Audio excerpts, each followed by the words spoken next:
Mikel? Ez. Bueno, egunon, Otsaileko udalbatzarrari hasiera emango diogu. Epa. Bueno, ikusten dugunez gaur, bi pertsona falta zaizkigu. Así que, alde batetik, Carmen Díaz, Partido Sozialistako bozeramailea, eta Mikel Bildosola ere bai, Bilduko bozeramailea, gaixotasunagatik ezin izan du dira etorri, beraz, espero dugu lehenbailen ondo jartzea. Mikel. Eta besterik gabe hasiera emango diogu. Carmen. Eta falta da. Udalbatzarrari. Eta Olaia? Olaia... Hor dato. Bueno, hasiko gara, bai? Hemen dago, bai, hemen dago. Carmen, no? Bale, orduan, lehenengo puntua izango litzateke aurreko ezoizko eta bilkuretako aktak onartzeko proposamena 2025ko urtarrilaren 30ean. Norbaitek zerbait esateko? Ez? Beraz, hurrengo puntura pasatuko gineateke. Urgatzi SL-ri fakturak ordaintzeko proposamena, 16. puntuan. Batzordearen proposamena hau da, ekonomia prozesalagatik prozedurarekin jarraitzea eta espedientean jasotako prestazioen balorazioari buruzko informazioen arabera, zerbitzu mailaren aldeko kalte ordaina finkatzea, udala bidegabe aberastea saihesteko, aurkeztutako eta eratutako fakturarekin bat datorren zenbatekoetan. Zehaztasunak direz, faktura da Otsaileko 10ekoat, zerbitzua guztira 207.547,57 eurokoa, eta bigarrenko puntua da faktura hori onartzea eta urgatziri ordaintzea.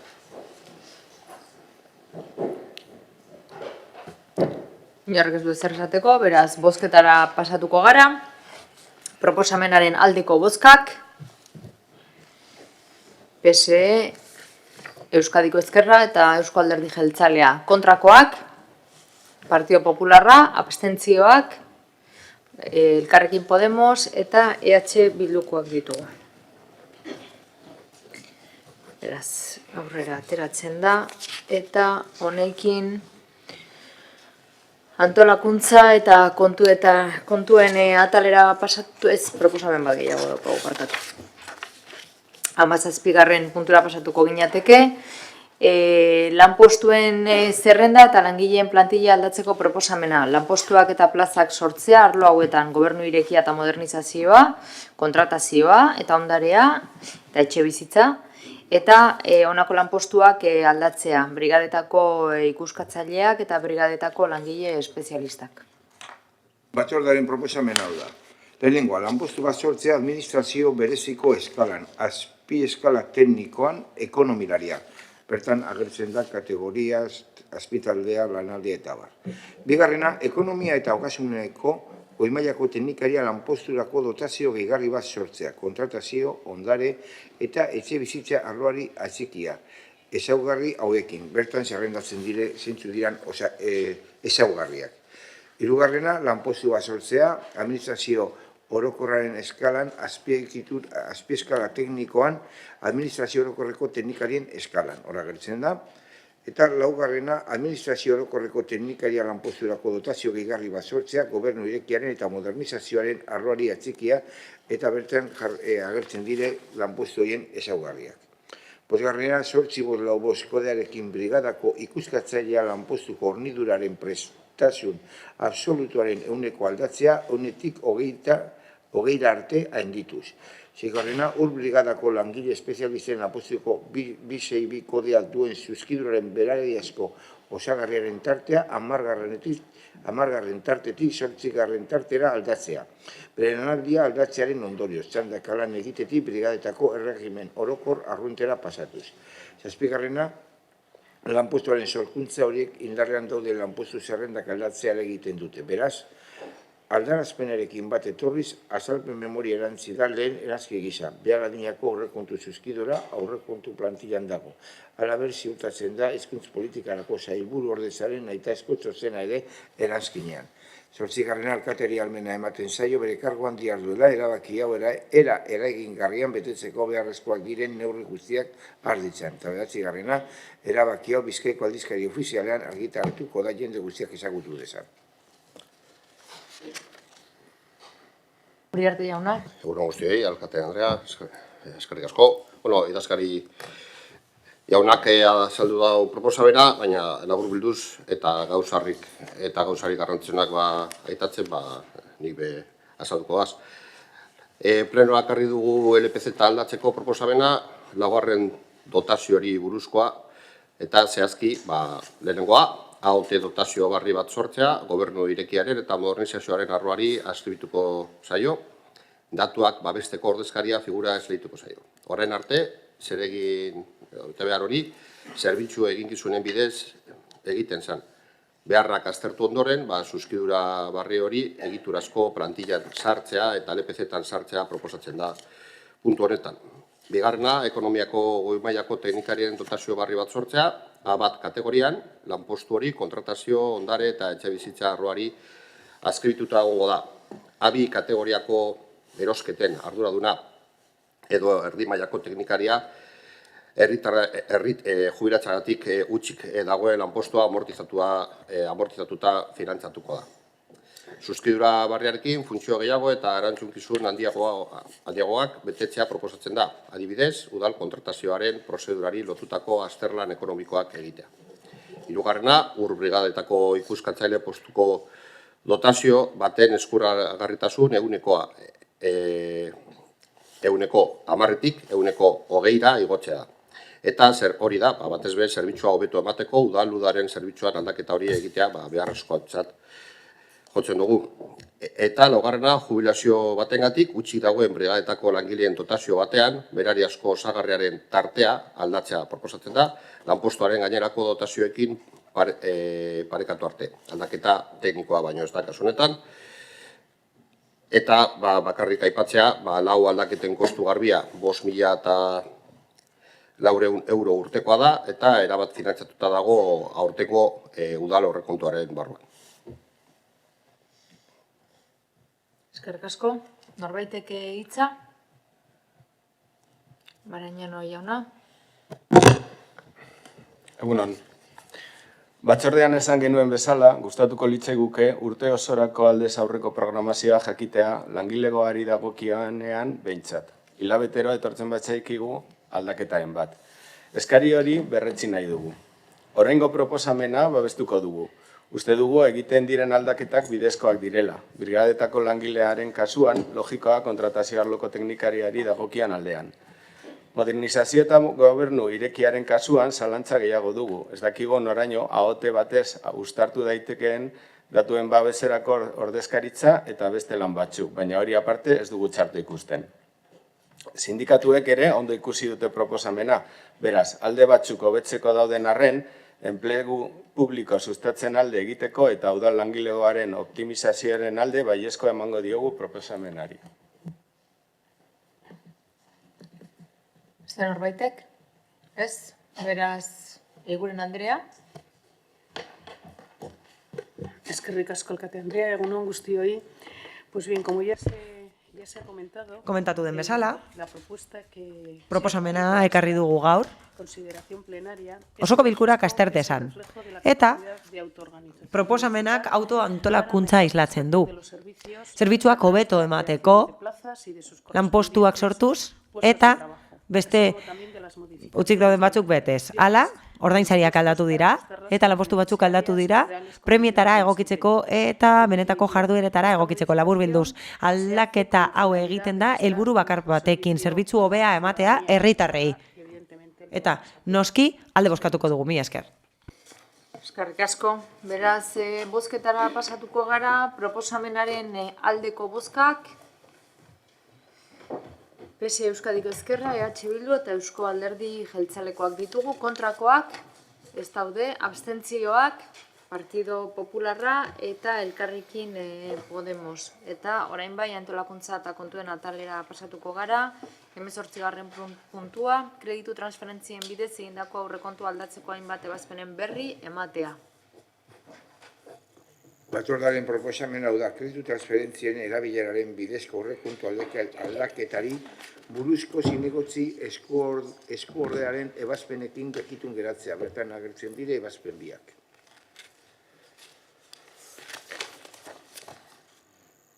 Norbait egitza, ez? Beraz, mozio eta interpelazioen atalera pasatuko gineateke, 19. puntuan, Popular Ural taldearen mozioa suaren aurkako edukiontziei buruzkoa. Andrade jauna. Gracias, señora alcaldesa. Buenos días. Eskerrik asko alkate anderea eta egun on guztioi. Garai batetik ona, ohikoa bihurtu da gure herrian hiri hondakin solidoak biltzeko edukiontziak erretzea. Suteak prebenitzeko eta sute horien eragileak atxilotzeko polizialan alde batera utzi gabe, egiaztatuta dago gure edukiontzien ereduak sugarren indarra errasten duela, areagotzen ez duenean, noski. Erretzearen ondorioz edukiontziak galtzea tamalgarria da berez, baina are larriagoak dira edukiontzi horren inguruan sortzen diren kalteak, bideak, ibilgailuak edo fatxadak larriki kaltetuta geratzen direlako maiz. Horregatik guztiagatik uste dugu zilegi dela edukiontzien ereduak aldatzea, edo zilegi baino aldatu egin behar ditugula eta egungo hauen ordez zuten edapena saihestu edo mugatuko duten beste material batzuetakoak ezarri behar direla. Are gehiago gaur egun gauek hondakinak biltzeko zerbitzurik ez daukagunean eta horregatik lehen edukiontzi metalikoek sordi zitzaketen eragozpenak minimizatuta geratu direnean. Horregatik Popular taldeak honako erabaki proposamena aurkezten du. Lehenengo hiri hondakin soliden edukiontziak aldatzeko prozesu mailakatuari ekitea eta gaur egungoen ordez suaren aurkako materialetakoak edo suak inguruan eragiten dituen ondorioak ahalik eta gehien mugatzen dituzte materialetakoak eskuratzea eta bigarrena udal komunikabideetan mozioen berri ematea. Mozioan esan bezala, azkenengo urteotan, gure datuen arabera, 23tik, ia 27 edukiontzi erre dira gure udalerrian. Atxilotu dituzte, hori egindako pertsonak, baina eragozpen asko sortzen dira edukiontziak galtzen direlako, eta ibilgailuak ere, zoritzarrez, kaltetu direlako. Hala? Duela gutxi aldatu zen materiala. Eta plastikozkoak dira, eta horrela, sugarrak areagotzen dira, zabalagoa da sutea, eta irudiak ikusten ditugunean ikus dezakegu egoera tamalgarria dela. Eta horiek kalteak areagotzen dituzte bide publikoan, ibilgailuetan edo hurbileko fatxadetan. Beraz, uste dugu edukiontziak aldatu behar ditugula. Hala, duela 10 urte aldatu ziren aurreko pleguekin, eta justifikazioa zen metaleskoak zaratatsuak zirela gaueko bilketa egiterakoan, baina gaueko bilketa ez da egiten gaur egun, eta hortaz uste dugu eragozpenak ez direla gertatzen. Aluminioskoak edo metaleskoak izan daitezke edukiontziak, eta horiek sugarren efektua murriz dezakete, eta guk uste dugu aukera hori ona izan daitekeela eta beharrezkoa gure udalerriarentzat. Gure ustez, proposamen hau bideragarria da. Eta badakigu diru asko behar dela horretarako, hori egiteko Alderdi Popularrak bere boskak eskaintzen ditu, aurrekontu aldaketa, babesteko, kreditu transferentzia babesteko, edo beharrezkoa dena babesteko.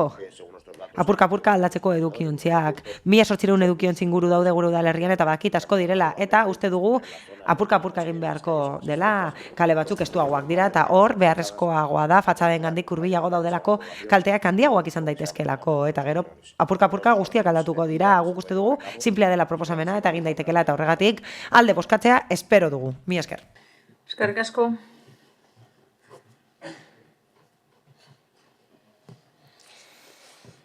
Buenos días a todos y a todas. Egunon guztioi. Alderdi Popularrak mozio bat aurkezten du edukiontziak aldatzeko. Eta, lehenik eta behin, adierazi behar da, gai hau ez dela berria. Udal honetan, eztabaida hau beste batzuetan izan da. Zorionez ez gara zerotik hasten. Hala, aurreko legegintzaldiaren hasieran 2019an gure taldetik planteatu genuen arazo hau gertatzen ari zela, gure udalerrian. Egungo edukiontziek arazoak sortzen zituztela esan genuen bere materiala arriskutsua delako eta gaizki portatzen direlako nolabait esatearren suaren aurrean. Batzordean esan genuen eta gerora mozio bat aurkeztu genuen osoko bilkura honetan. Orduan, Alderdi Popularreko bozeramaileak esan bezala, esan ziguten material horretara aldatu zirela estetika kontu bategatik, baina batez ere zarata sortzen zutelako besteek eta irisgarriagoak zirelako gaur egungoak. Eta polietilenoskoak dira gaur egungoak. Hori esan ziguten batzordean. Horregatik hain zuzen ere, batzordearen ostean mozio bat aurkeztu genuen, eta ikusita esandakoa, ez zen hainbeste aurkeztu materiala aldatzeko. Eraikuntza materiala ez genuen aldatu nahi, baizik eta beste faktore batzuk murriztu, guk horiek murriztu nahi genituen, garrantzitsuak direlako suaren edapenerako mozioan, proposatu genuen bilketa ordutegia doitzea, saiatzeko edukiontziak beteta egon ez zitezen gauean, orduan gertatzen direlako arazoak, eta eragozpenak ordu horietan gertatzen direlako batez ere. Logikoki, ez da itzuli behar gaueko ordutegira eragozpenak sortzen zituelako horrek, baina garrantzitsua da gai hori eta aztertu beharko genuke. Horrez gain, proposatu genuen edukiontziak bereiztea sua azkar edatzea saiesteko zuteren bat dagoenean, noski. Hori zaila da, badakigu, baina interesgarria izan liteke gune batzuetarako, arazo gehiago dauden guneetarako, noski. Eta azkenik, proposatu genuen berrikustea edukiontzien kokapena. Isleta batzuen edo edukiontzi talde batzuen kokapena aztertzea proposatu genuen. Egoten direlako batzuetan fatxaden gandik oso hurbil, edo zuaitzen gandik eta aparkalekuen gandik oso hurbil. Eta horrek eragin handia dauka suteak gertatzen direnean. Eragin dezakeelako azkarrago edatzea sua batez ere. Ikusi izan dugu berriki Aldundiak iragarri zuela edukiontzi horiak aldatuko zituela udalerri batzuetan, Bizkaian, beste berri batzuekin ordeztuz. Ignifugoak eta egonkorrak izango zirenak. Egitan, altzairuzkoak izango dira, iglu modukoak dira, eta eragozpenak sor ditzakete txikiagoak direlako, baina ematen du horiek erantzuten dutela hobeto. Eta material horrekin eginda egoteak hobeto erantzuten du. Eta gainera ez dira eroriko haizea dagoenean. Hori eskotan gertatzen da gure udalerrian. Alertak daudenean haizeagatik eta bar. Ez gara sartuko baloratzera gai teknikoagoak edo konplexuagoak. Ez gara sartuko horretan. Batez ere, pleguetan ez gara sartuko, eta ez dugu aztertuko edo esango nola egin beharko litzateken apurka-apurka aldaketa hau. Baina esango nuke egokia dela aztertzea aukera beste material bat erabiltzeko edukiontzietan. Eta noski ez dira erregaiak izan behar, eta beroarekin desegiten ez direnez, horiek, berriak izango liratekenak, suteak murriztuko dituzte eta edapena saiestuko dute eta eragozpenik kaskarrenak saiestuko dituzte egitate bandaliko hauen aurrean. Saiestuko da, etxei eragitea, ibilgailuei eragitea eta eragin garrantzitsua edukitzea gure auzotarren eguneroko bizitzan. Horregatik alde bozkatuko dugu, mila esker. Asko.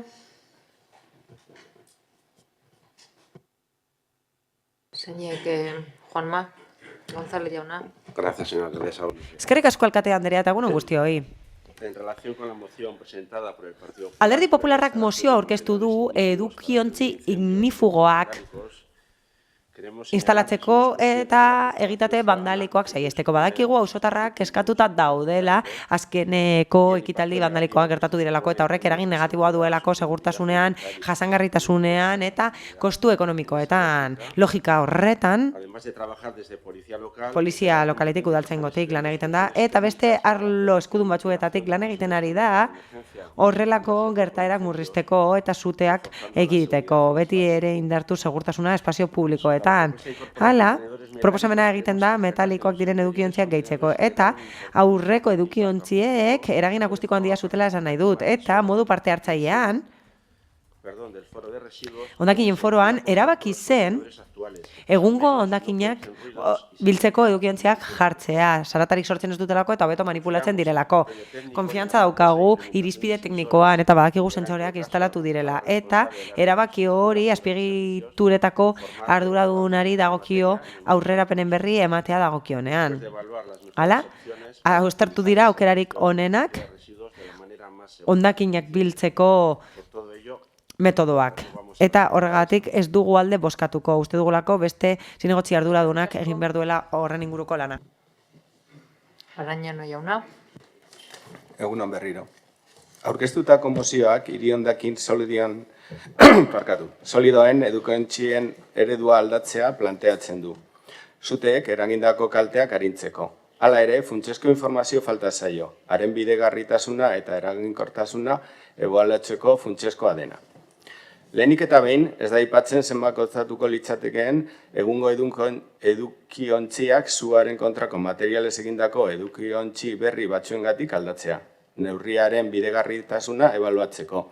Beharrezkoa litzateke jakitea zer aurrekontu behar den edukiontzi berri horiek erosteko, instalatzeko eta mantentzeko. Gainera, gaur egun hondakinak biltzeko kontratu bat dago indarrean, eta horrek esan nahi du edukiontzien ereduan edozein aldaketak eragina izan dezakela akordio horretan. Mozioan ez da aipatzen nola planteatzen den indarrean dagoen kontratu horren kudeaketa, egungo kontratua aldatu edo erreskatatu beharko litzatekeen, eta horrek arazo ekonomikoak edo legalak sor litzake. Prozesu graduala ere aipatzen da, baina ez da zehazten nola gauzatuko litzatekeen. Zenbat edukiontzi aldatuko lirateke eta noiz, nola erabakiko litzateke zein gune aldatu lehenik, plan zehatzik gabe zaila da jakitea proposamena bidegarria den edo ez. Azkenik, erabilgarria izango litzateke azterketa bat egitea, zuteak saihestearen onurak eta haien ondorioak edukiontzi berriak esartzearen kostua baino handiagoak diren zehazteko. Labur bilduz. Mozio hau benetan eraginkorra izan dadin beharrezko aurrekontuari, egungo kontratuaren kudeaketari, aldaketa egiteko EPI eta kostu onura analisi bati buruzko informazio zehatza gehitu beharko litzateke. Datu horiek gabe, proposamenak ez du informazio nahikorik behar bezala ebaluatzeko. Eskerrik asko. Ocio Anderea. Eskerrik asko alkate Anderea eta egunon guztioi. Los incendios en los contenedores de... Zuteak gertatu dira hondakin solidoak biltzeko edukiontzietan. Eta horiek eragiten dituzten arazoek eskatzen gaituzte. Hala eta guztiz ere, konponbidea ez da edukiontzi eredua aldatzea, baizik eta arazoa jatorrian kudeatzea. Hala, egitate bandalikoak gertatzen dira sua sortzen dutelako nahita. Eta edukiontziak ordezteak ez luke saiestuko zuteak gertatzea, baldin eta neurri integralak hartzen ez badira integratzeko eta prebenitzeko. Hortaz, Getxoko udalak martxan jarriko ditu bi neurri funtsezkoak direnak arazoari aurre egiteko eraginkortasunez, lehenik eta behin. Hala, aurreti asko detekzioa egiteko sistema bat instalatzeko.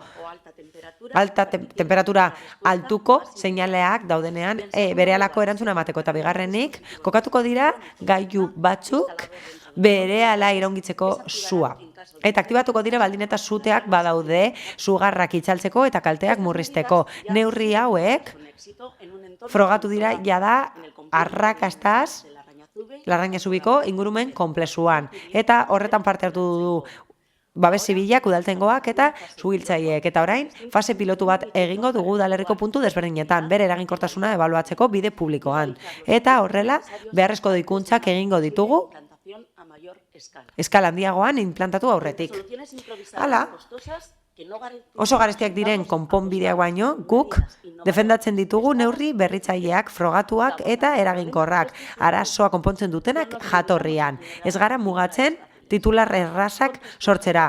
Erantzukizunez lan egiten dugu gure auzotarren segurtasuna defendatzeko eta hiri altzarien kontserbazioa bermatzeko. Horregatik guztiagatik, gobernu taldeak, Alderdi Popular taldeak aurkeztutako mozioaren aurka egiten du eta berresten du bere konpromisoa segurtasunarekin eta espazio publikoaren mantentzearekin. Konponbide eraginkorrak ezarriz eta jasangarriak ezarriz, neurri garestiak ezarri beharrean. Arazoa konpontzen ez dutelako, mila esker. Beste norbaitek? Andrea jauna? Eskerrik asko alkate anderea.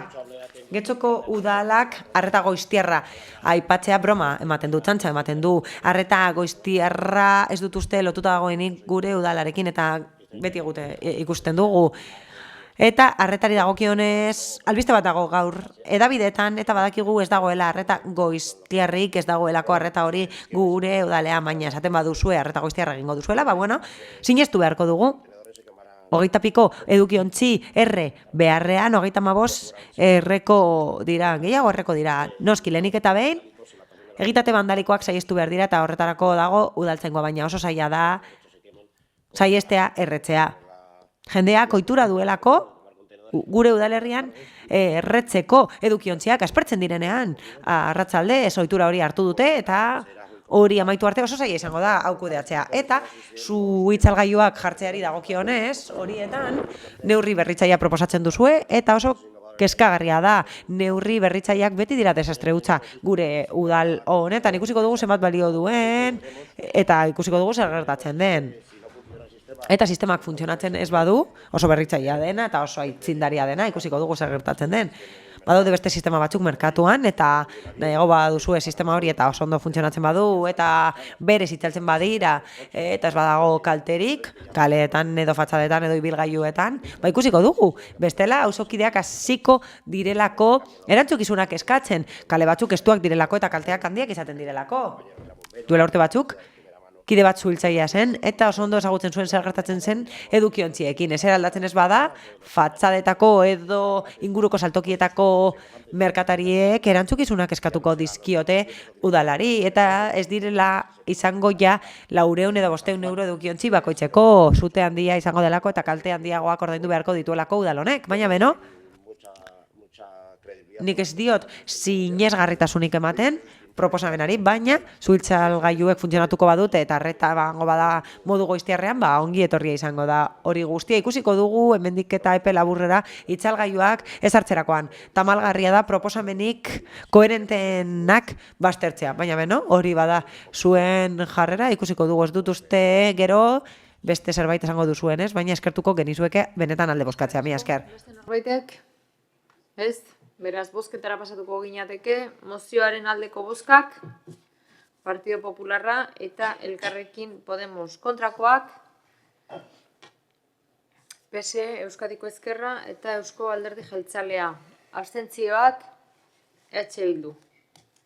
Honez beste 20. puntura pasatuko ginateke. Popular Udal taldearen mozioa nekazaritza merkatuei buruzkoa. Elorza jauna.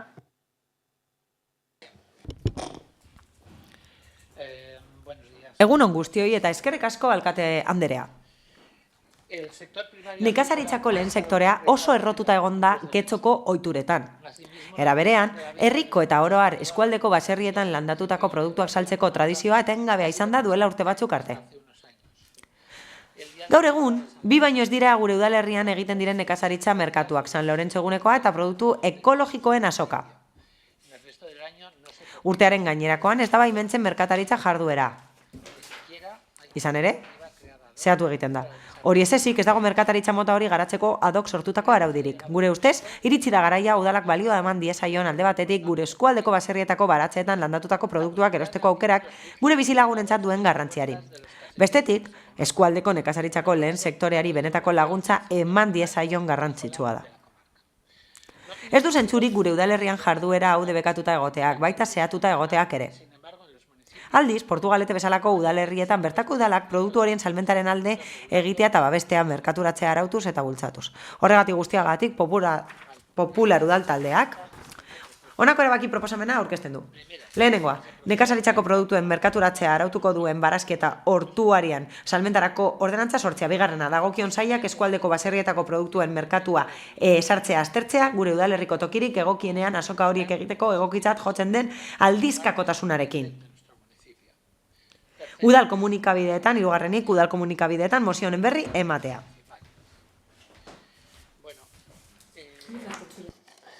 Los mercados de productos agrícolas Bueno, nekazaritzako produktuen merkatua onuragarria da ekoizlentzat, zein kontsumitzaileantzat eta komunitatearentzat orokorrean. Alde batetik tokiko ekonomia sustatzen dute prezio justuarekin eta horrela tokiko ekonomia bultatzen da eta ez dituzte ekoizleak bermatzen prezio baxuegian saltzen. Hainbat eta hainbat urte daramatzagulen sektorea zaurgarriago egiten eta desagerrarazten eta hori ezin da izan. Kontrakoa behar dugu eta. Bestalde, produktu freskoak eta kalitatezkoak merkaturatu nahi ditugu. Gainera, nekazaritzako produktuen merkatuak topagune dira komunitatearentzat hau bezalako merkatuetan kontsumitzaileek beste produktu batzuetarako sarbidea dute, denboradakoak gainera eta produktu hauek oso zaila da aurkitza beste saltoki batzuetan. Eta horrela, nekazari txikiei babesta ematen diegu eta baita hurbileko merkataritzari baita ere. Inguruko denda guztiak ere benefiziatzen dira. Gure komunitatean, autonomia erkidegoan, hainbat eta hainbat aukera ditugu horrelakoak Gernika, Bermeo, Donostia, Portugalet hemen ondoan. Eta nik ez dut uste, ez dagoenik herri bat, nekazaritzako hurbileko produktuak ez dituen azokari gabeko ezer. Eta ez du zentzurik gurea bezalako udalerrian formatu hau ez existitzea. Ordenantza bat egon beharko litzateke eta horren zain denbora luzea daramagu eta ere gehiago araututa dagoen hori santzio moduko bat da, ezta? Eta egia da aurreko legegintzalditik promestuta dagoen zerbait dela, baina oraindik ez daukago horrelako ezer. Ez da berria beste hainbat ordenantzaren zain gaude oraindik eta jada 2018an mantzeko mozio bat onetsi zen. Bere garaian EAJko bozeramaile zen Ignacio Uriartek esan zuen. Gobernu taldea hurbileko produktuen aldekoa da, nekazaritza jasangarrien aldekoa. Eta alternatiba faktible eta sumigarri baten bila ari gara. Eta laster formula daukatenean ezagutzera emango dute hori 2018an izan zen duela 7 urte. Bestalde ez dugu ahaztu behar beti arrakasta handia duela San Lorentzoko merkatuak eta uste dugu hau bezalako hitzordua ezinbestekoa dela. Mozio honekin lortuta nahi duguna antzekoa da eta gure bizilagunek eskertuko lukete hau bezalako merkatu bat. Eta toki asko ditugu San Nikolas Plaza, Aretako eskolak, hori guztia adibidea jartzearen edo polikiroldegiko ingurua, Antramarin. Eta hemen gainera Algortako merkatu zentrala ere hortxe dago, ez da aurrekoan esan bezala. 6 postu baino ez daude okupatuta. 4 heldiko irlan eta udalak okupatzen ditu, inongo aktibitaterik gabe, eta beste hainbat edo gehiago utzik daude. Eta, emakidaren baldintzak ere ikusi behar dira, eta ados egongo zarete esaten dudanean, aukerak badaudela borondatea falta da, eta batez ere araudia bat. Urte askoz zain egon osten, eskerrik asko. Eskerrik asko, Benito jauna. Sí, gracias, señora. Eskerrik asko, alkate Andrea. Bueno, ondo. Badadakigu merkatu hauek beti izan direla tradizioa, eta, oso positiboa da, ez da, azken finean gure auzoetako bizitza dinamizatzen dute, eta, azken hurbileko merkataritza eskaintzen diote gure bizilagunei, eta horrek azken finean oso inpakto polita dauka gure inguruan izan ere, zuzeneko salmenta egiten dute gure ekoizle txikiek eta gure artisauek. Gure udalerriaren historiari erreparatuz gero, ez dakit esaten zein momentutan galdu genuen tradizio hau, ez da? Gure auzoetan merkatuak egiteko tradizioa, eta existitu baldin bazen berreskuratu beharko genuke. Pare bat egunetan behintzat, San Lorentzoko merkatu alde batetik eta azoka ekologikoa bestetik. Komentatu izan den bezala, beste auzo batzuetan, beste udalerri batzuetan, antzeko merkatuak egiten dira astero, aspaldidanik gainera, Portugaleten esate baterako, eta azkenean Bizkaia zubia pasatzea besterik ez dago, eta bestalde batetik ikusten dugu beste erakunde batzuek, foru aldundiak edo Eusko Jaurlaritzak tartean, pausoak ematen dituztela, salmenta honen alde, onuragarria delako hasieran esan bezala. Eta Eusko Jaurlaritzatik esate baterako pasaden urtean dekretu bat onetsi zen, nekazaritzako produktuak saltzeko, eta oso garrantzitsua da izan ere, esan bezala, badaude ustiategi txiki asko, gero eta komplikazio handiagoak dituztenak, ezta? Gero eta sektore zentralizatuagoaz ari gara, eta azken finean, zuzeneko salmenta honi esker lortzen dute, bizirautea. Eta azken finean, hoie dira, hobeto funtzionatzen ari direnak. Getxora erabaramu kontua badakigu lehen sektorean zer gertatzen den. Ia ez da existitzen, zoritzarrez. Azken finean honek eragina du gure hiri ereduan lehengoan zein oraingoan, eta badakigu litural zen figuratiboki zemento losa bat baino ez dela lehengo sektorearekiko. Eta arazo hau gainerako udalerrietan ere ikusi dezakegu, ez da, nekazaritzarako lurzoru gutxiago dago, eta horren ondorioz, azken urteotan ikusi dugun bezala ze, Otzantegi herri lurra da bestelako elkarteek erreibindikatu izan duten zerbait izan da, ez da? Zementoaren gainean tomateak ez dira, azten ez du besterik. Eta, beste galdera bat ere badaukagu. Gobernu taldeak parte hartze prozesu bat ireki zuen, salmenta ambulanterako araudia bateratzeko, eta horrekin azken finea landuko litzateke debeku orokorrarekin martxan jarritako prohibizio hori, baina 2 urte eta erdi pasa dira eta oraindik ez dakigu ezer. Eta beraz ez zaigu modurik onena iruditzen funtzionatzeko. Eta gainera 2 urte baino gehiago zain daramagu gainera. Badakigu, bestalde, hainbat eta hainbat pertsona eta kolektibo dabiltzela kontu honetan borrokan aspalditik. Eta pertsona asko gainera multa asko dituzte. Saiatu direlako, hau mugarik gabe atzeratzen. Horregatik uste dut hasi behar garela ordenantzaren kontu honekin, udaberrirako edo udarako onetsita izateko. Era berean, esan nahi dut, ordenantza honetarako parte hartze prozesu bat, bezinbesteko izan da, duela 2 urte terdi egin zen bezala, edo proposamen bilketa hau, baina horretaz gain, lan parte hartzailea izan behar du, baina benetan parte hartzea kontuan hartzen duena azken finean, bilerak eginda, interesa duten pertsona zein organismoekin.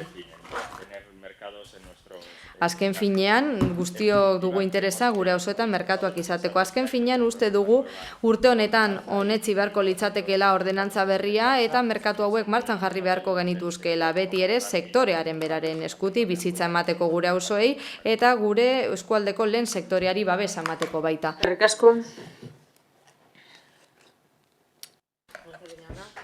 Señora alcaldesa. Alderdi sozialistatik badakigu oso garrantzitsua dela gure bizilagunek lehenengo sektorera sarbidea izatea eta guri ere kezkatzen gaitu gure udalerriko lurrak arautze horrek eta salmenta ambulante arautze horrek baita ere. Horregatik gure udaletik jada lanean ari gara ordenantza bat egiteko eta horregaitik araudia egoki bat ezarri nahi dugu nekazaritzako produktuak saltzeko getxon. Prozesu honen bitartez, konpatibilizatu nahi dugu salmenta eta lehen sektorearentzako onura araudia errespetatuz eta espazio publikoa behar bezala erabiliz. Azken finean, horregaitik aztenituko gara bozket. Bai, zure txanda. Bai, unon. Gai honek bizikik eskatzen gaitu. Are gehiago, apunte txiki bat Alderdi Popularrari. Hau esan 2018an hasi, hau 2016ko aurrekontuetan jada aintzat hartzen zan, hortaz. Ez dira 7 urte, baizik eta 9, ez? komentatzearen kokatzeko pixka bat, ez? Hogeita ara ere, guk horretan jarraitu izan dugu, 2016-tik, 2023 ustaiaz geroztik ordenantzaren egoera eskaldezka aritu gara, baina oraindik ez da inolako aurrerapenik egin. Are gehiago, azkenengoan, galdetu genuen azkenengoetan, ez dela lehentasunezkoa izan da jasotako erantzuna udal gobernutik. Getzok ezin du gehiago itzaron. Eta ezinbestekoa da lehen sektorea eta bertako ekoizleak benetan babesteko neurriak hartzea. Komentatu da, baina komentatuko berriro ezin dela ahaztu, 2022an prozesu bat jarri zela martzan, Getxoko kalez-kaleko salmentaren ordenantza berri bat garatzeko. Momentu horretan ere bai, 2023an ere bai berreztu genuen, komentatu genuen eta berriro ekarri nahi nuke ona, gu prest egongo ginatekeela hau nekazari edo merkatua edo nekazaritza produktuen salmenta kalez-kaleko salmentatik ateratzeko. Bai, egin dira beste salbuespen batzuk eta ez dugu lertzen zergatik ezin dan egin honekin. Komentatu zaitzaigun ere bai, asko sarinagoa zara ordenantza aldatzea, holako salbuespen bat egitea baino, ikusten da, ez dara asko sarinagoa. Momentu horretan, prozesu hori, administrazio publikoen administrazio prozedura erkidearen urriaren bateko 30/2015 legearen 133. Artikuluan ezarritakoaren arabera martxan jarri izan, prozesu horren parte gisa, ordenantza proiektua egin aurretik, kontsulta publikoa egin zen herritarren ekarpenak jasotzeko. Ekarpenak jasotzeko fase hau 2022ko urriaren 20an hasi, eta 15 egun geroago amaitu zen. 15 egun. 9 urte daramatzagu. 15 egunetan ekarpen fase hori amaitu zen, eta iradokizun guztiei erantzun eman zitzaion. Iradokizun horiek 2025ko azaroaren amaieran argitaratu ziren udal gobernuak. Zituen udal gobernuak barkatu. Hala ere, 2 urte baino gehiago igaro dira, eta oraindik ez dugu ordenantza horren aurrerapenaren edo esarpenaren berririk. Horrek ziurgabetasuna sortzen du, bai tokiko ekoizleen, bai nekazaritza produktuak eskuratu nahi dituzten herritarren artean. Nekazaritza produktuen merkataritzarako erregulazio egokirik ez da sortzen, eta horrek erakusten du udal gobernuak ez diola laguntza zehatzik ematen nekazaritzaren lehen sektoreari. Are gehiago, egoera honen ondorioz, ekoizleek ezin dituzte beren produktuak modu askean eta seguruan saldu. Are gehiago, saltzen saiatzen baldin badira, baserritar eta tokiko ekoizle hauek isunak jasoko dituzte, eta jasotzen ari dira. Egoera hau onartezina da. Lehen sektoreko langileak egunero bizi duten babesgabetasuna agerian uzten baitu. Getxok ezin du gehiago luzatu arazo honen konponbidea. Ezinbestekoa da, udal gobernuak lehen bailen ordenantza egokitzea. Nekazaritza produktuen salmenta behar bezala arautzeko eta ekoizleak zigorrik gabe jardun ahal izateko. Ez da bidezkoa, gure herriko baserritarrak eta ekoizle txikiak zigortzea, haien jarduna babestu beharrean. Getxo elikadura burujabetzaren alde egin behar du, eta bertan bermatu behar da nekazaritza produktuen salmenta ez dela gehiago zigortuko, baizik eta udalaren babes eta arau argien bidez sustatuko dela. Horregatik guztiagatik, berriro diogu premiazkoa dela nekazaritzako produktuen merkatua eraginkortasunez arautuko duen ordenantza bat sortzeko bidean aurrera egitea, eta azkenean Getxoko ekoizleei eta kontsumitzaileei benetako babesa ematea. Eskerrik asko. Eskerrik asko, Eguren Andrea. Eskerrik asko, Alkate Andrea.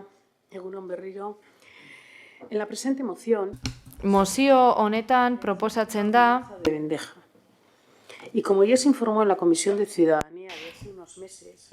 Hiritargo batzordean esan zen bezala ja lanean ari gara ordenantza berri bat egiteko, salmenta mota honetarako eta adierazi dugu ja da. Jada lanean ari gara ordenantza berri hau egiteko eta egia da hainbat kontu direla eta motel goazela. Egia da. Ordenantza honen kasuan debeku bat ezarri da salmenta ambulanterako eta horren ostean udalak salbuespen batzuk onetsi zituen kontutan hartuta kasu bakoitza beranduago ampliazioa egin zen eta kasu batzuetarako salmenta ambulantea onetsi zen. Era berean hau bezalako jarduera hasi egin da gure udalerrian modalitate desberdinetan eta aldaketa bat ere nabaritu izan dugu kontsumitzaileen eskaeran. Hala beharrizan berriak agertu dira. Beharrizan berri hau konkretatu izan da besteak beste lehenengo sektoreko produktuen merkatu modura.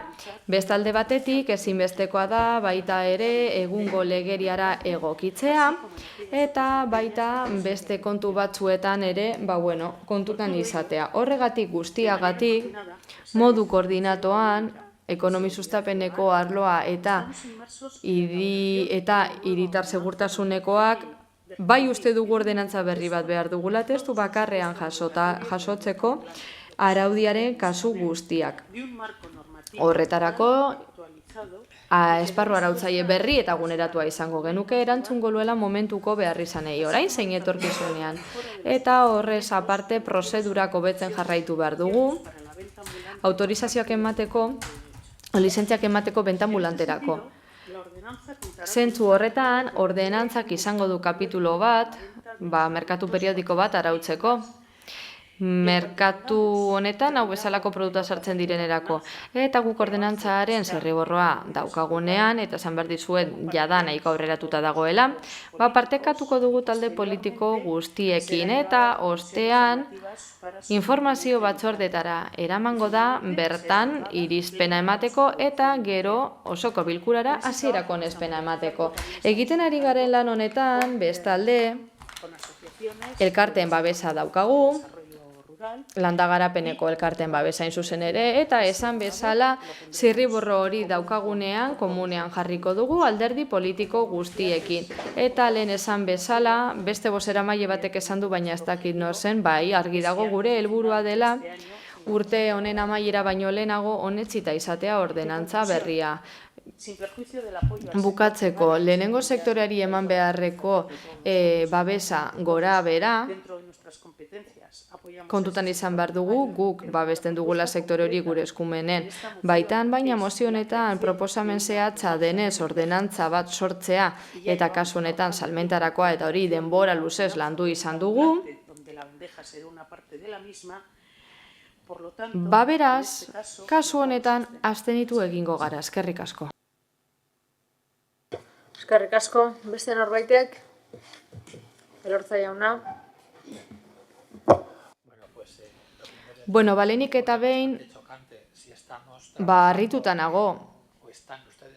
Zuek lanean ari bazarete, hau bezalako abiaduran, ez dakiz ere esan, motel zabiltzate, bendejako ordenantza bat egiteko, eta esaten ari gara benetan ordenantza bat egiteko, eta abstenitu beharko abstenitzeko jada egiten ari zareten gauza baten inguruan, ez dugu oso ondo ulertzen, ez dugu ondo ikusten, baina denetarako dago hemen zerbait.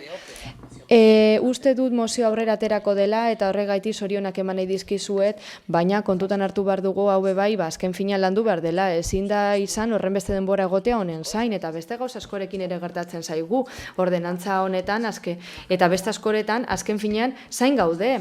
Eta azken finean, lanean ari gara, hori da beti dioso muletila. Horretan ari gara, klaro, baina komodin bada, eta nik esango nuke udal batean, horretan segitzen duzuela esatea, ez bendejaren kasuan, baizik eta beste kasu batzuetan baita ere, nik uste dut hau ezin dela horrela izan, espabilatu beharko dugu, ezta? Horretan lanean ari zaretela bai, baina ez zarete zertara iristen, eskerrik asko. Eskerrik asko. Beste norbaitek? Benito jauna. Sí, gracias, señora alcaldesa. Eskerrik asko, alkate Andrea, zer esan? Deigarria iruditzen zait esatea lanean ari zaretela 2 años. 2 urtetik gora daramatza zuenean horretan, eta ez du zalantzan jarriko lanean ari zareten hori, baina kasu horretan uste dut garrantzitsua dela guri informazioa ematea. Osoko bilkuran edo batzordean, ez da? Zertan ari zareten lanean, horren beste atzeratzeko kontu hau. Eta batez ere, Dado que el proceso participativo parte hartze prozesua duela 2 urte hasi zenez, 2 urteko tartea behar bada hau lan hau egiteko, ulertzen dut bere garaien aurkeztuko den mozioa edo ordenantza, zirriborroa behintzat, aldaketa asko izango dituela, ez da? Beraz, beste parte hartze prozesu bat beharko dugu edo ez? Hori zedan idaukadan beste zalantza bat. Eta hasieran komentatu dut, ez da? Hau ez da dila izan bakarrik parte hartze prozesu bat, eta, bileren bitartezko zerbait ere izan dadila, eta, izan dadila, benetako parte hartze prozesu bat, baina pertsonakin, interesdunekin eta guztiekin. Edo nola ere posten nau ikusteak, eta benetan eskertzen dut ikustea, aurre ikusten duzuela ordenantza hau aurten izatea, gure partetik kolaboratuko dugu horretan, ezin da beste modu batera izan, eta zain egongo gara, zirriborro hori ikusteko, eta hasi algaren hori izapidatzen udaltaldeekin batera. Eta nik uste dut, ez dela sektorearen gauza bakarrik, herritarrena ere bai, eta herritarrak zain daude interesez ganera. Ikusita, zer nolako exitoa duten momentu honetan gainerako merkatuek. Beste norbaitek? Ez? Beraz, bozketara pasatuko gara. Mozioaren aldeko bozkak. Partido Popularra, Elkarrekin Podemos eta EH Bildu. Kontrakoak ez daude, abstentzioak PS Euskadiko Ezkerra eta Eusko Alderdi Jeltzalea. Beraz, onartua geratzen da mozioa. Eta honez beste, 21. puntura pasatuko ginateke, Popular Udaltaldearen mozioa bat sistemari atxikitzeari buruzkoa. Arandoi Andrea. Gracias, señora alcaldesa. Eskerrik asko alkate Andrea, bere orrialdean adierazten duenaren arabera, Bultzatu Fundazioak 2011an eratu zen Abuelo Aktual Gaurko Nagusia Fundazioa izenarekin. Zahartze aktiborako programak garatzeko. Bere esperientzian gizarte premia gisa detektatzen du mendetasun egoeran dauden edo mugikortasun arazoak dituzten adinekoen bizibaldintzak hobetu ahal izatea. Horrela, 2019an egoera horri erantzuteko bat sortu zen, hau da, laguntza teknikoen bankua. Bat udalak baliabide estrategikoa da eta Bizkaiko udalei eskaintzen zaie laguntza produktuak behar dituzten pertsona guztiei mailegu solidarioak egiteko. Hala nola, ohe artikulatua, gurpilaulkiak, takatakak, altzatzeko garabiak, oheko barandak eta trapezioak, arnesak eta eskaren aurkako koltsoiak, pertsonorin adina edo egoera ekonomiko-soziala edozein dela ere. Mailegu hori guztia zerbitzu hori duten udaletako gizarte zerbitzuen bidez egiten dira. Gizarte zerbitzu horiek kasuak detektatzen dituzte eta lehentasuna ematen diete pertsona ahulenei eta produktu horiek eskuratzeko zailtasun handiena dutenei. Elkarteak eskatzen duen formulario erraza bidali ondoren udalek prozesuari buruzko informazioa dute, baina erakundeak ez du berriro esku hartzen eta zerbitzu hori behar duen jendeari hurbiltzeko modu eraginkorra da. Gaur egun Bizkaian 23 udalerri daude elkarte horri atxikita, baina harrigarria bada ere getxo ez dago horien artean. Horregatik aurkezten dugu guk mozio hau. Horregatik guztiagatik, Popular Udaltaldeak honako erabaki proposamena aurkezten du. Lehenengoa, Getxoko udalak gizarte kohesio arloaren bitartez elkarte horrekin bat egitea. Gure udalerriko herritarrek zerbitzu horiek erabili ahal izan ditzaten. Eta bigarrena udal komunikabidetan mozio horren berri ematea.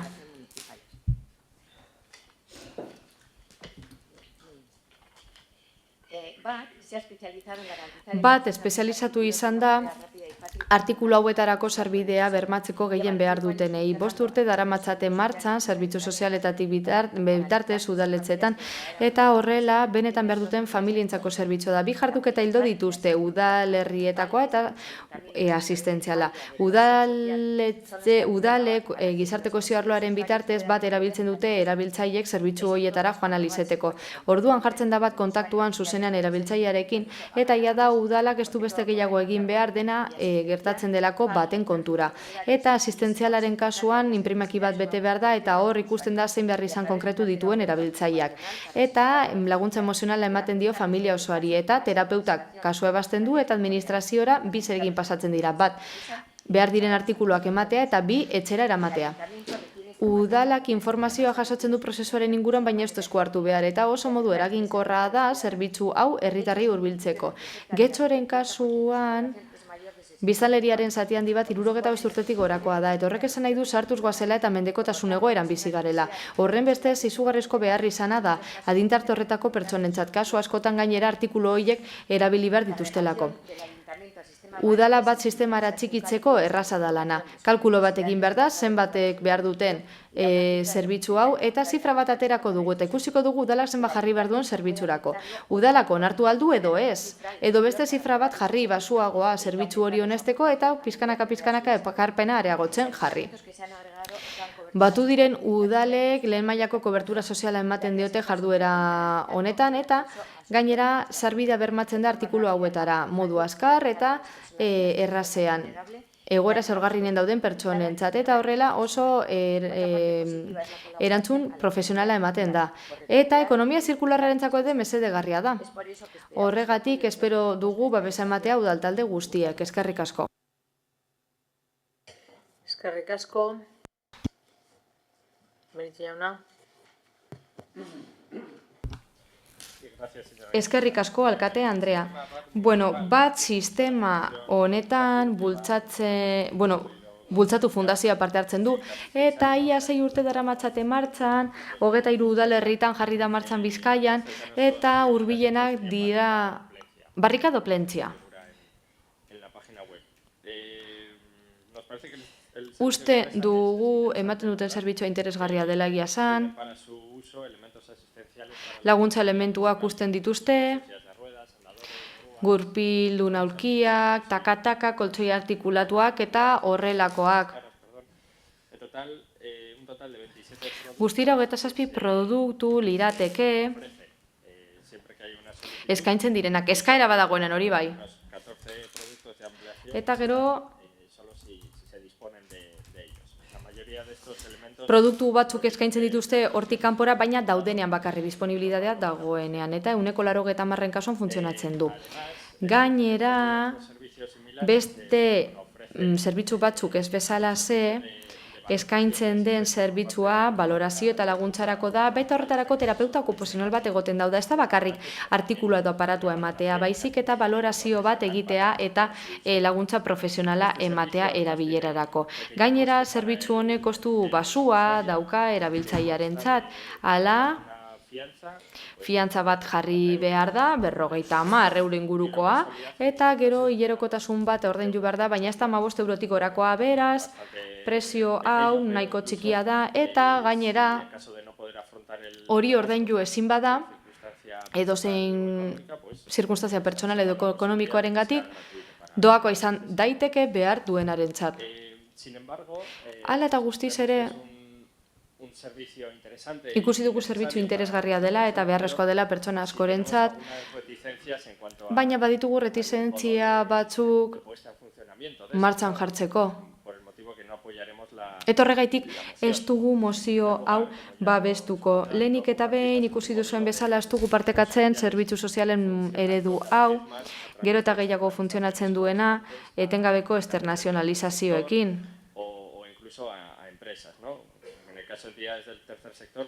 Hirugarren sektoreko entitateen kasuan, hitzarmen bidezko zerbait da, eta gure iritziz ez dugu ikusten, ez dugu uste positiboa denik gizarte zerbitzuek kasuen deribatzaile modura lan egitea eta gero zerbitzua, bera, kontutan esartzea mozioan, esaten dain zuzen ere, udalek ez dutela berriro esku hartzen eta modu eraginkorra litzatekela jendeari zerbitzu hau hurbiltzeko gure ikuspegitik, gizarte zerbitzuen kasuan, detektatzen badan beharrizan hau eta deribatzen badute esku hartu gabe edo bitartekari lan egin gabe nolaz ere,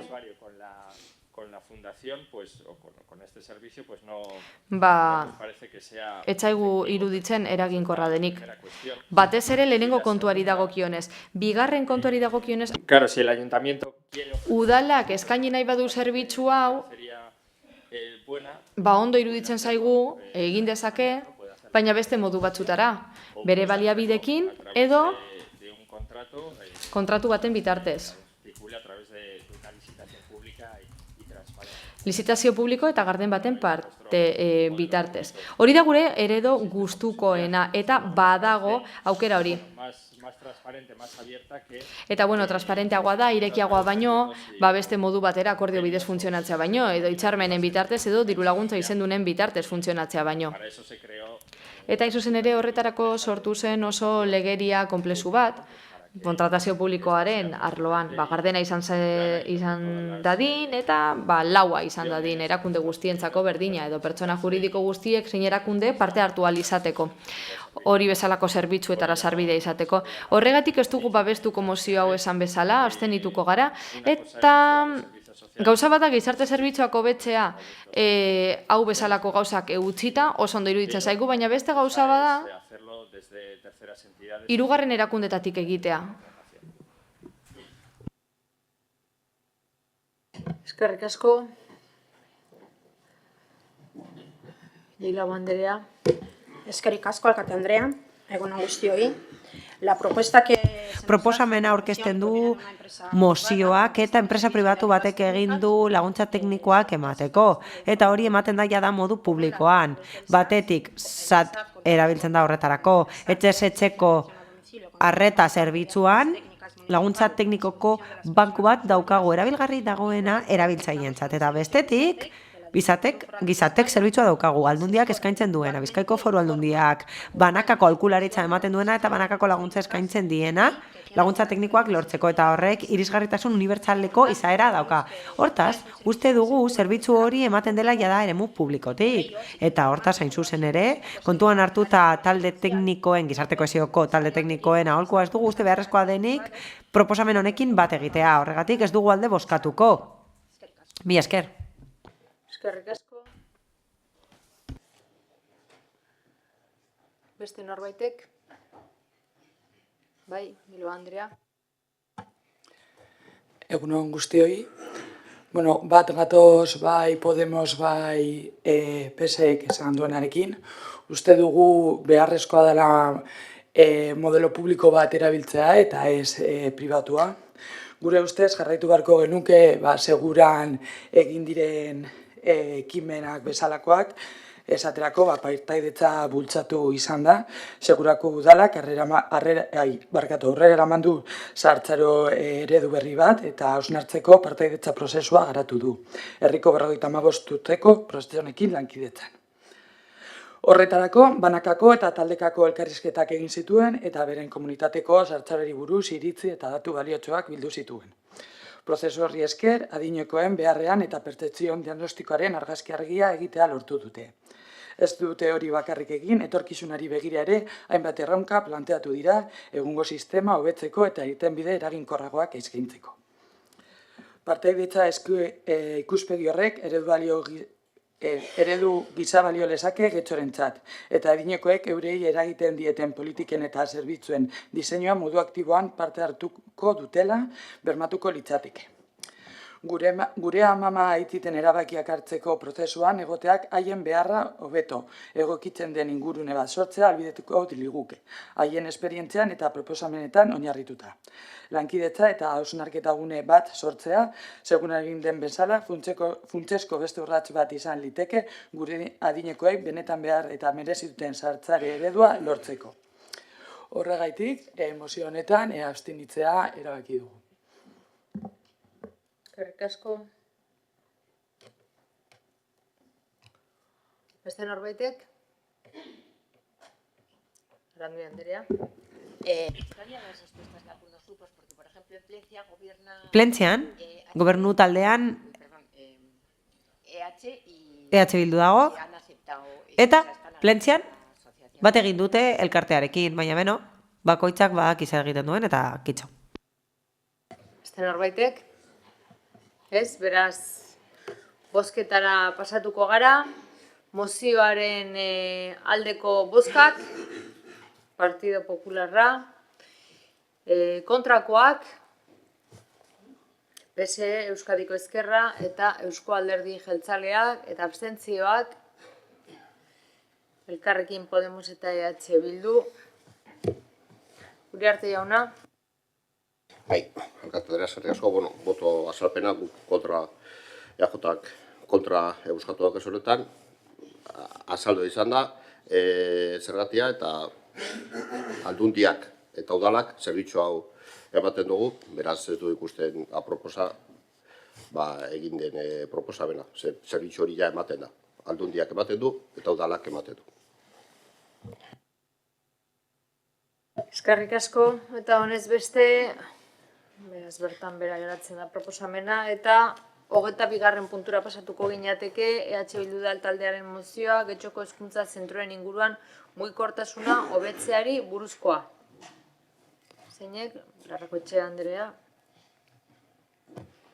Bai, egunon. Getxoko udalerrian gaur egun ia 20 hezkuntza zentro ezberdin ditugu, auzo guztietan. Andramari, Algorta, Zubieta, Larraina Zubi, Romo Areta. Ikastetxe bakoitzak bere realitatea badu ere, salbuespen gutxi batzuetan izan ezik, gehienak ez daude oinezkoentzako guneetan. Eta horietako batzuetan pilaketak sortzen dira ikasleen sarreretan eta irteeretan, goizeko lehen orduan eta eguerdi arratsaldean. Trafikoa, irisgarritasun arazoak, arriskua eta bar.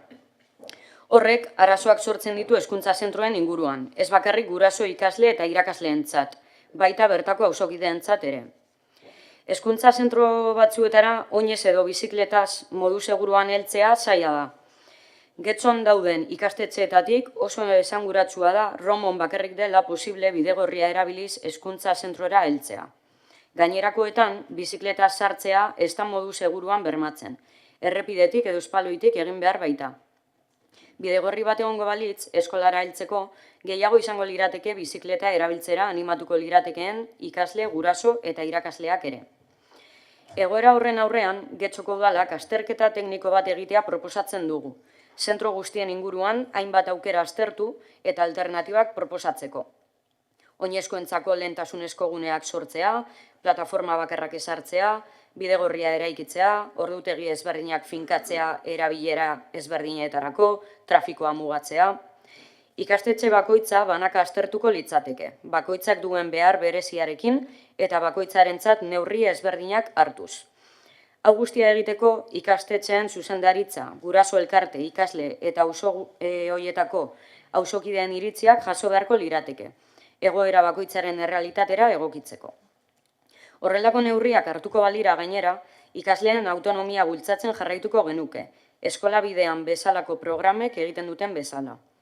Horrela, ikasleak ikastetxeetara modu seguru eta independientean heltzea bultzatzen jarraituko genuke, guztiontzat auzoa atseginagoak sortuz. Honengatik guztiagatik, honako mozio proposamena aurkezten diogu Getxoko osoko bilkurari. Lehenengoa, Getxoko udalak azterketa teknikoa egingo du. Udalerriko hezkuntza zentroen errealitatea aztertu, ikastetxean inguruan mugikortasuna hobetu eta oinezkoei lehentasuna emateko asmoz.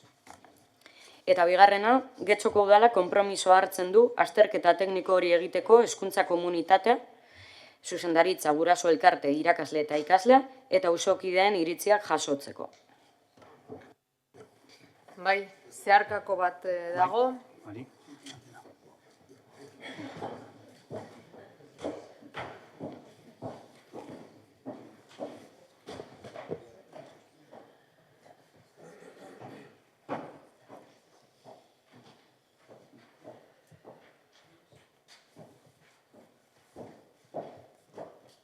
Itzultzaileek ere badaukate zeharkakoa, ez da? Bai. Itzultzaileek badaukate zeharkakoa. Bai. Bale. Orduan urkitza jauna, aurrera irakurtzen bali baduzu. Los grupos municipales AJ y PSE presentan el siguiente. EAJ, PNV eta PSE udaltaldeek erdibideko mozioa aurkezten dute EH Bildu udaltaldeak Getxoko hezkuntza zentroen inguruan mugikortasuna hobetzeko mozio proposamena buruz aurkeztutakoa. Bat, Eskolabideak programarekin bat etorriz udalak ikastetxeekin lankidetzan ikastetxe bakoitzaren inguruan mugikortasuna hobetzeko proposamenak landuko ditu, oinezkoei lehentasuna ematez. Bi, ondorioz, udalak konpromiso hartzen du ikastetxe bakoitzak aurkezten dituen proposamen guztiak aurkezteko eta aztertzeko, baloratzeko eta teknikoki eta ekonomikoki bideragarriak diren proposamenetan jarduteko. Y económicamente viables. Bai? Zeharkakoa onartuko dugu. Eta... Aurrera. Jarraituko dut. Zandakoa, zeharkakoa onartuko dugu, azken finean gure helburua mozio honekin zelako eskola inguruen mugikortasunean hobekuntzak lortzea, eta ikusten dugu bide honetan, modu honetan bide bat ireki daitekela horren bidean. Ondo iruditzen zaigu udalak kontuan hartzea ikastetxetako proposamenak, baina era berean animatzen zaituztegu iniziatiba hartzera, eta osoko bilkura honen ostean mozioa onartuta, zuek izatea, udalaren izenean ikastetxeekin harremanetan jartzen zaretenak. Guk egin dugu, eta hainbat ikastetxetatik, Divino Pastoratik, Larraina Zubitik, Azkorritik, San Nikolas ikastolatik, erantzunak jaso ditugu. Beraz, argi dago ikastetxeek gai honetan hobekuntzak egiteko beharra identifikatuta badutela, eta gaiak nolabaiteko garrantzia daukala eurentzako. Egia da zeharkako honetan gure ustez garrantzitsua den elementu bat galtzen dela, ekarpenak egiteko parte hartze aukerei buruzkoa hain zuzen ere. Izan ere ikastetxeetako zuzendaritzekin harremanetan jartzeaz gain, guk adibidez kalean jarri ditugun kartelei esker, eskoletako gurasoen ekarpen eta ideiak jaso ditugu. Gure ustez, hezkuntza komunitate osoa da beharrezkoa eskola bakoitzari dagozkion erabakiak hartzeko, azken finean, pertsona askok ikuspegi eta modu ezberdinetan egunero erabiltzen dituzte espazio hauek eta interesgarria eta baliagarria da guztien iritziak entzutea. Gainera, ikusita guri behintzat ekarpenak bidali dizkigutela, argi dago interesa egon badagoela eta ideiak ere badituztela. Beraz, gure ustez hau aprobetxatu behar da, izan ere zenbat eta ideia eta proposamen gehiago egon, hobeto, hortik atera izateko egingarriena izan daitekeen ekinbidea edo. Gure ustez, mozio honetan jasotzen den ideia garrantzitsua da, Getxoko ikastetxeen inguruetan segurtasuna eta bizikalitatea hobetzeko. Gaur egun ia 20 ikastetxe daude Getxoko auzo guztietan, eta ikasleen sarrera irteeretako pilaketek hainbat arazo sortzen dituzte. Hala nola trafiko, irisgarritasun falta, eta larriena, oinez edo bizikletaz mugitzen diren aurren segurtasunerako arriskuak. Oinezkoentzako lehentasun eremuak, plataforma bakarrak, bidegorriak, sortuko balira eta espazioen erabilera desberdinetarako ordutegi espezifikoak ezarriko balira adibidez, zirkulazioa murrizteaz eta segurtasuna hobetzeaz gain, ikasleen autonomia handiagoa ere sustatuko litzateke. Ikastetxetara modu independiente eta seguruagoan iristeko aukera emango litzaiekelako. Esan bezala, eskola bidean bezalako programek erakusten dute posible dela gazteenen autonomia bultzatzea, eta mozio hau ildo beretik doa. Auzo seguruagoak, irisgarriagoak eta atseginagoak sortzen lagunduz bizilagun guztientzat. Beraz, posten gara udal gobernuak garrantzia emango badio honi, eta guk gure aldetik prestutasuna erakutsi nahi dizuegu honetan lanean jartzeko. Eskerrik asko, beste norbaitek. Benito jauna. Eskerrik asko alkate Andrea. Testu inguruan jartzeagatik egindako ekintzak, edo aipatu diren ekintzak, udalerri honetan esan beharra dago, iazko maiatzean, Aurrek martxa bat egin zutela txirrindulaz, bidegorri gehiago eskatzeko, eskoletara joateko gure udalerrian. Eta oso ados gaude eskaera horrekin. Jakin badakigu eskari hori egin zitzaiola urteko eskola foroari. Eta gustatuko litzaiguke aurrerapen gehiago egon diren kontu horretan. Hala, bidegorriak hitzeman ziren eta aldaketak egingo zirela esan zen, ibilbide batzuetan, baina ez dugu uste edo ez dugu ikusi hitzemandako bidegorria egin denik. Mugikortasunari dagokionez, udalerri honetan, askotan esan dugun bezala, gabeziak daude eta asko dago egiteke, zoritxarrez, asko dago inbertitzeke, eta gainera aldatu behar dira aurrekontu eta inbertzio lehentasunak beti esan dugun bezala. Osoko bilkura honetan adierazi dugun bezala maiz. Interesgarria da nire ustez, udalerri bezala edo hiri bezala, jarraitzea Tonutxiren udalerri eredua, aurren hiria sortu behar dugula uste dut. Eta Getxon oraindik ere oso urrun gaude. Ideia izango litzateke txikienak politika publikoen erdigunean jartzea, eta urrun gaude oraindik. Ziur egon behar dugu hiri bat segurua izan behar dela aurre eta gazteentzat, eta horrela, segurua izango dela gizarte osoarentzat. Hori argi eduki behar dugu, badakigu urrun gaudela ideia horretatik. Baina hori gora bera, zalantzarik gabe, uste dut, eskola inguruneak bideratu beharko liratekeela norabide horretan. Hori ziur daukat. Hala, 23ko urtarrilean, iaia hau batez, onartu zen proposamen bat, abstenitu zen Alderdi Popularra besterik ez. Gainerako taldeek alde bozkatu zuten aurkeztutako mozio batean. Gure helburua zen eskola inguruneak aurren osasuna babesteko eremuak izatea, eta proposatzen genuen eskola inguruneak eraldatzea neurri zehatzekin, adibidez aparkalekuak eraldatzea proposatzen genuen, aparka txirrindulak eta aparka patineteak jartzea proposatzen genuen, ingurunetatik gertu, eta gainera trafikoa saihestea proposatzen genuen eskola inguruneetan, eta sarbide korridoreak sortzea proposatzen genuen. Eta gainera mugikortasun aktiboko planak proposatzen genituen beti ere PEMUSaren barruan. Azkenik onartu zena. Zentzu horretan, mozioak proposamen zehatzak zituen. Proposamen zehatzak zituen kasu honetan egingarriak zirenak. Beraz, babestuko genuen mozioa. Gaia garrantzitsua delako, baina zalantzak genituen. 2 urte beranduago, besterik gabe eskatzen diogu udal gobernuari azterketa bat batez ere, jakinda zer nolako jarrera duen udal gobernuak ez dituelako askotan egiten egin beharrekoak.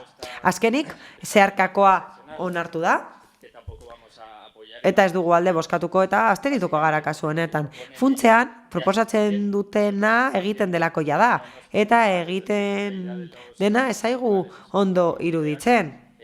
Eskola bidean programa ondo iruditu zaigu beti eta beti defendatu dugu. Duela bi legegintzaldi defendatu dugu.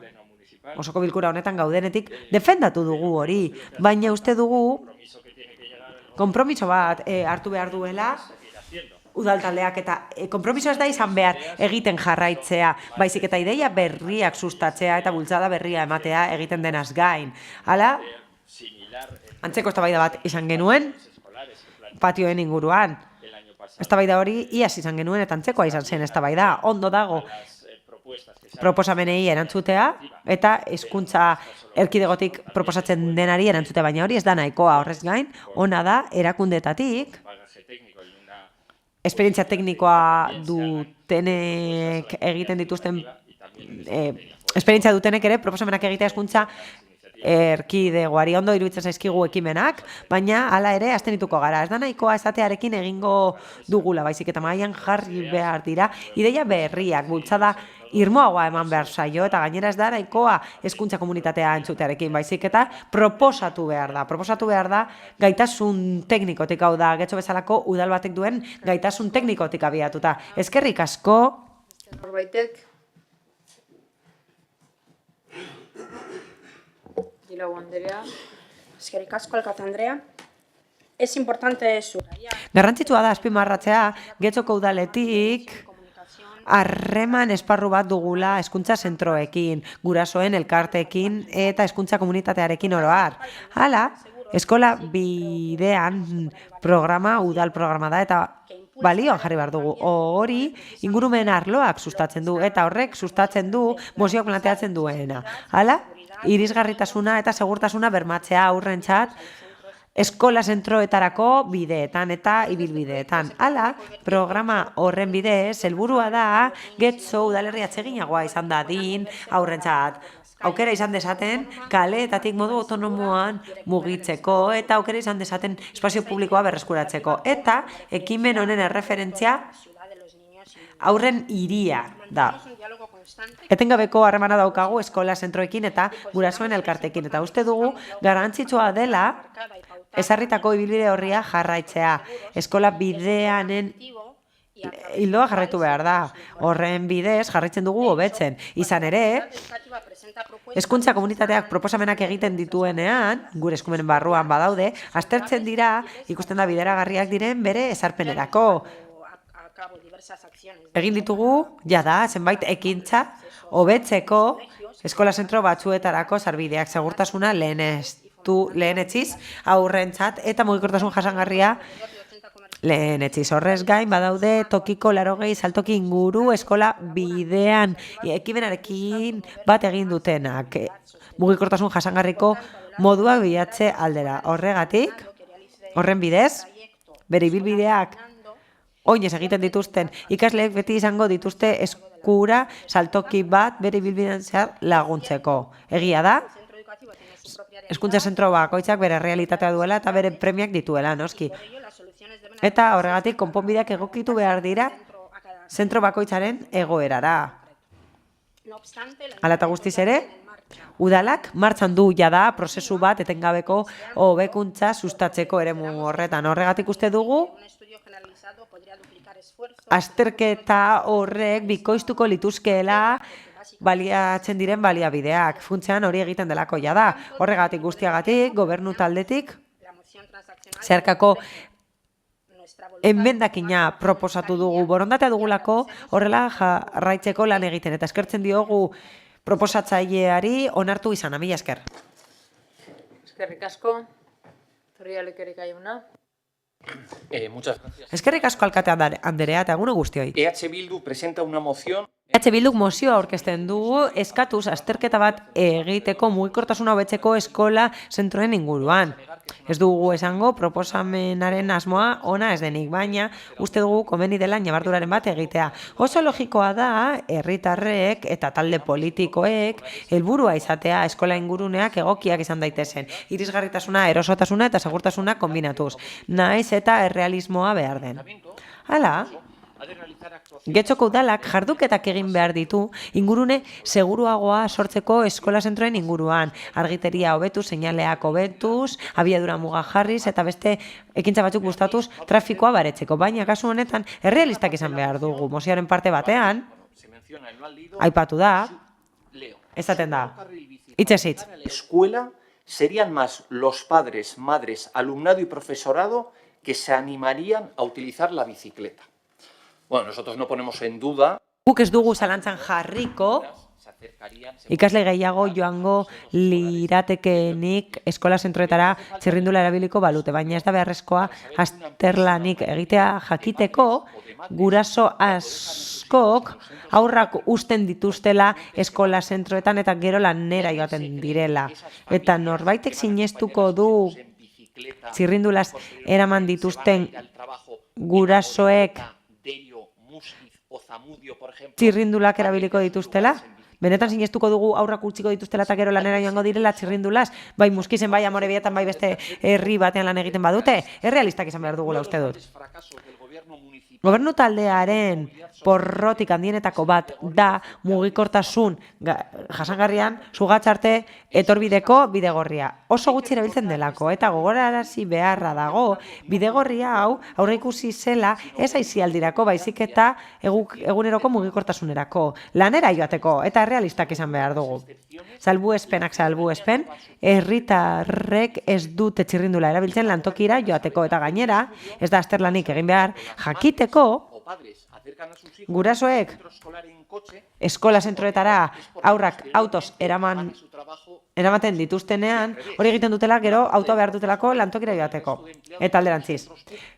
Eskola zentroetako langileek ez dute zertan bizi herrian. Askotan ez dira hemen bizi horregatik, zailagoa da oinez edo txirrindulaz joatea. Badakigu garrantzitsua dela eskola bide seguruak sortzea oinezkoen mugikortasuna sustatzeko eta ibilbide horietan bermatu behar da bide segurtasuna ibilgailu guztientzat, garraiobide guztientzat, baina guztiena, autobusak, txirrindulak, autoak, motorrak eta oinezkoak barne hartu. Horretarako, seinale vertikalak eta horizontalak behar dira eskola bideetarako. Eta esan genezake, berriro ere, hau klasiko bat da, hemen, utzikeria handia dauka gobernutaldea, baina gobernutaldea neurriak hartzen ari da, eskola bide seguruak ezartzeko, baina hori beharrezkoa zen egitea aurretiaz. Badaude beste neurri batzuk bemusean ere bai. Demagun, hiri autobusa. 24ko aurrekontuan onartu zena, Alderdi Popularraren emendakinarekin eta oraindik egikaritu ez dena. Aurkeztutako emendakinari dagokionez eta horregatik guk ez dugu proposamena babestuko, emendakinean egia da hobetzen dela testua, baina badago beste kontu bat okertzen duena testua. Eta hauze da. Ez du kontuan hartzen proposatutako emendakinak zer pentsatzen duten inguruko herritarrek. Hasierako proposamenean kontuan hartzen zen auzotarren iritzia. Hasierako proposamenean hori egiten zen. Auzotarren iritzia aintzat hartzen zen, baina hemen besterik gabe kontuan hartzen da eskola zentroen iritzia eta hori ere garrantzitsua da, baina bidegorri bat jarriko badizute eta ez badute soilik erabiliko ikasleek eta auzotar guztiek, posible da auzotarrek iritzi desberdina edukitzea. Horregatik, tamalez, emendakinak ez du kontuan hartzen auzotarren iritzia eta horregatik ez dugu alde bozkatuko. Eta, kasu honetan, eta azaldutakoagatik, abstenituko gara, mila esker. Urkitza jauna. Eskerrik asko, alkate Andrea. Bueno, la propuesta de la moción transaccional...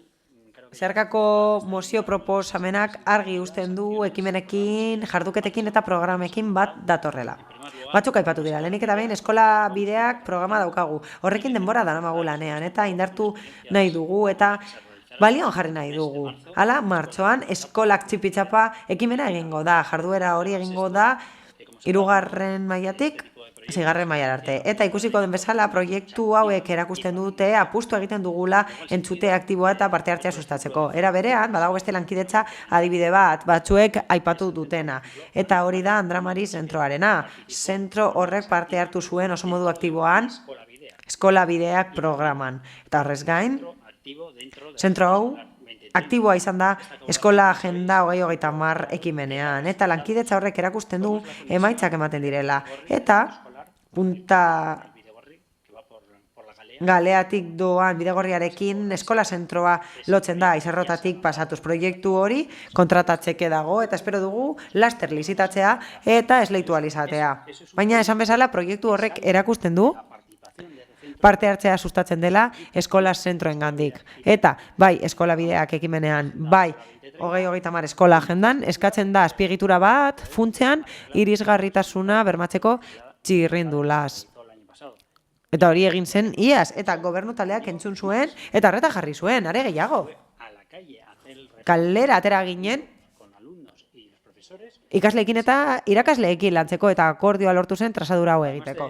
Horrez gain, baude hobetzeko esku hartze zehatz asko etengabe egiten direnak eta horiek ikus ditzakegu zentro desberdinetan. Adibidez, edukiontziak kendu eta aldatuko dira lekuz, zentroek proposatu bezala. Hau da, zentroek hori proposatu dute eskola bideak programan, bolardoak jarri dira, radar pedagogikoa jarri dira eta trafiko baretuko guneak eta abiadura murriztutako guneak ezarri ditugu eta seinale desberdinak ezarri ditugu eta nik uste dut hori guztia ikusi dugula denok eta azkenengo urtean horrelako jarduketak egin ditugu beti ere zentroek proposatuta.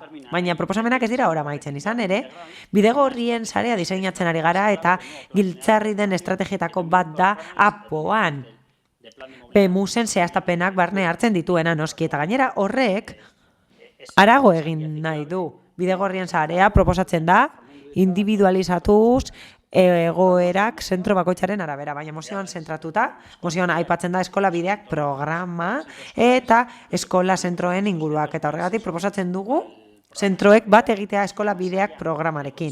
Eta horrela lortuko dute gainera ikasleek independentzia hobetzea, oinez egingo dituztelako eskola bideak gero eta ingurune seguruagoan, ibilgailuen presentzia murriztuz nabarmen gainera ingurune hori, eta baina horrez gain bere proposamenak egin ahalko dituzte mugikortasuna hobetzeko zentroen inguruan eta bere inguruetan. Lehentasun emateko oinezkoei beti ere segurtasuna bermatuz. Horren bestez, gobernu taldeak konpromisoa du aztertzeko zentro bakoitzak egiten dituen proposamenak. Aztertuko ditugu, balioan jarriko ditugu eta jardungo dugu baldin eta teknikoki eta ekonomikoki bideragarriak badira. Eta urrengo martxoko txipitxapa kanpaina baliatuko dugu kontaktuan harremanetan jartzeko zentroekin eta bere ekarpenak egin ditzaten. Horregatik guztiagatik mozioaren alde bozkatuko dugu. Behin, zeharkakoa onartuta, alde bozkatuko dugu. Mila esker. Eskerrik asko. Beste norbaitek? Bai, Larroketxe Andrea. Igual hasteko Elkarrekin Podemos bozeramaileari erantzunez edo, guk ez dugu ikerketa teknikorik egin, ezin izan dugu aurkeztu proposamen zehatzagorik, beraz, 18 zentro daude, bakoitzak errealitate bat dauka, behar ezberdinak, eta hor bakoitzari modu ezberdinetan eta berari egokitutako proposamen bat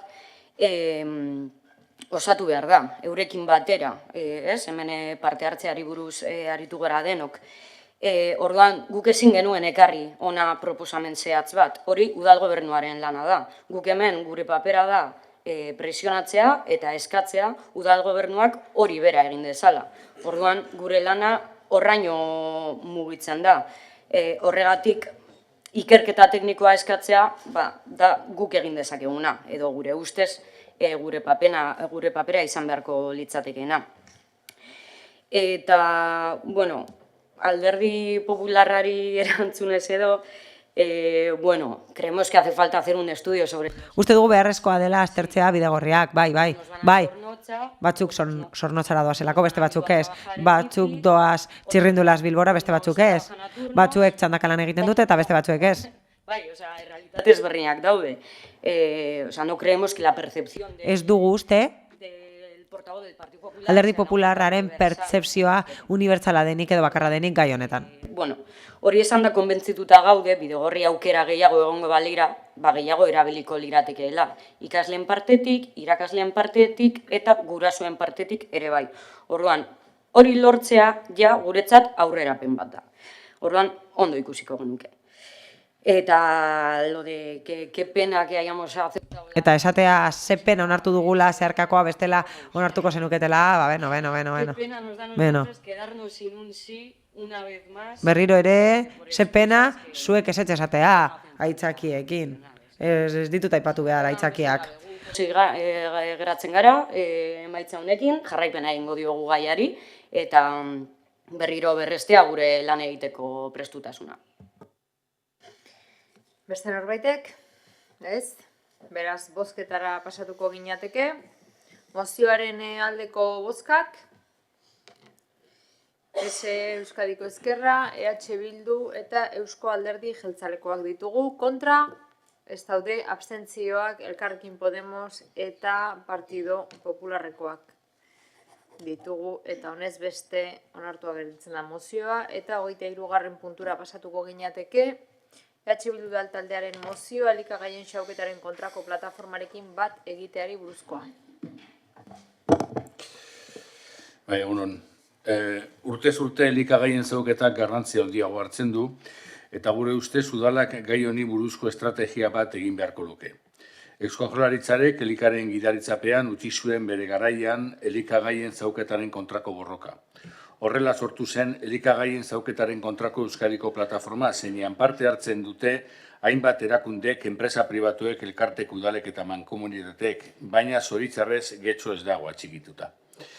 Euskadin elikagaien xauketa ematen da batez ere etxeetan 157an. dendetan 26%an eta orekan ostalaritzan 12%an. Agerian da zeregin handia dagoela eta udalak badaukala lan eremu ederra elikagaien zauketaren kontrako borrokan. Urtean Euskadiko pertsona bakoitzak 111 kilogramo elikagai zautzen ditu. Etxe bakoitzean 63,5 kilo. Bestalde dendetan botatzen denaren 169 baino gehiago saiezgarria da. Eta jatetxe eta tabernetan 160. Datu esanguratsuak zalantzarik gabe.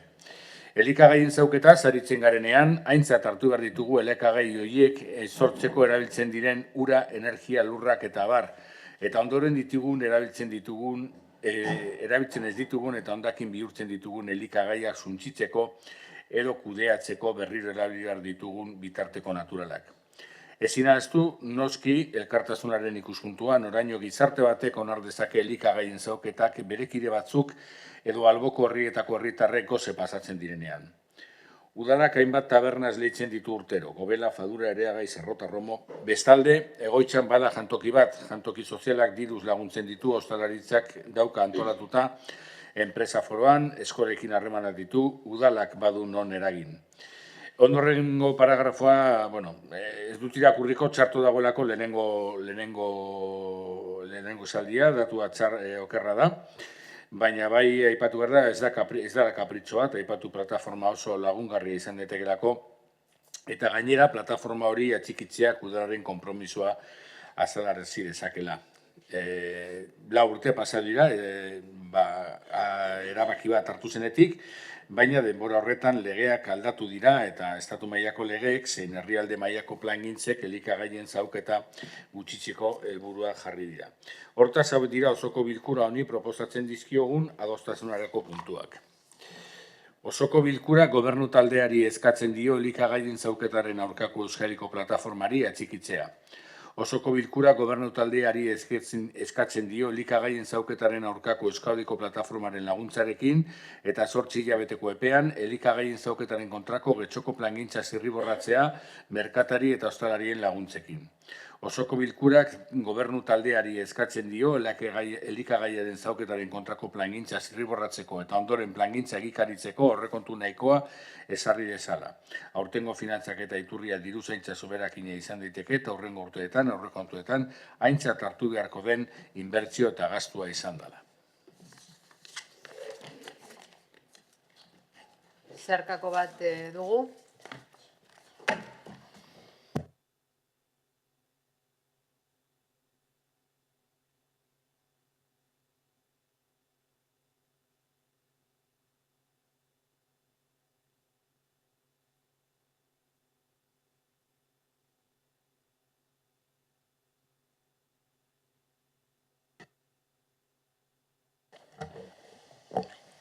Irago Andrea, irakurketara pasatuko zara. Los grupos municipales PSE eta EJPNV udaltaldeek mozio transakzionala aurkezten dute gai zerrendako 23. punturako. Bat Getxoko udala konpromiso hartzen du Euskadiko elikagaien zauketaren aurkako plataformari atxikitzeko, bi Getxoko udalako oreka elikagai soberakinak berreskuratzeko ekimena bultzatzen jarraituko du. Getxoko 3. sektore sozialeko erakundeentzat, 3. Getxoko udalak Getxoko ikastetxetako soberakinei buruzko azterlan bat egingo du, Rex Catering ekimena implementatu ahal izateko. Eta lau, Getxoko udala konpromiso hartzen du 2025 elikagaia zahutzaren aurkako udal estrategia garatzeko.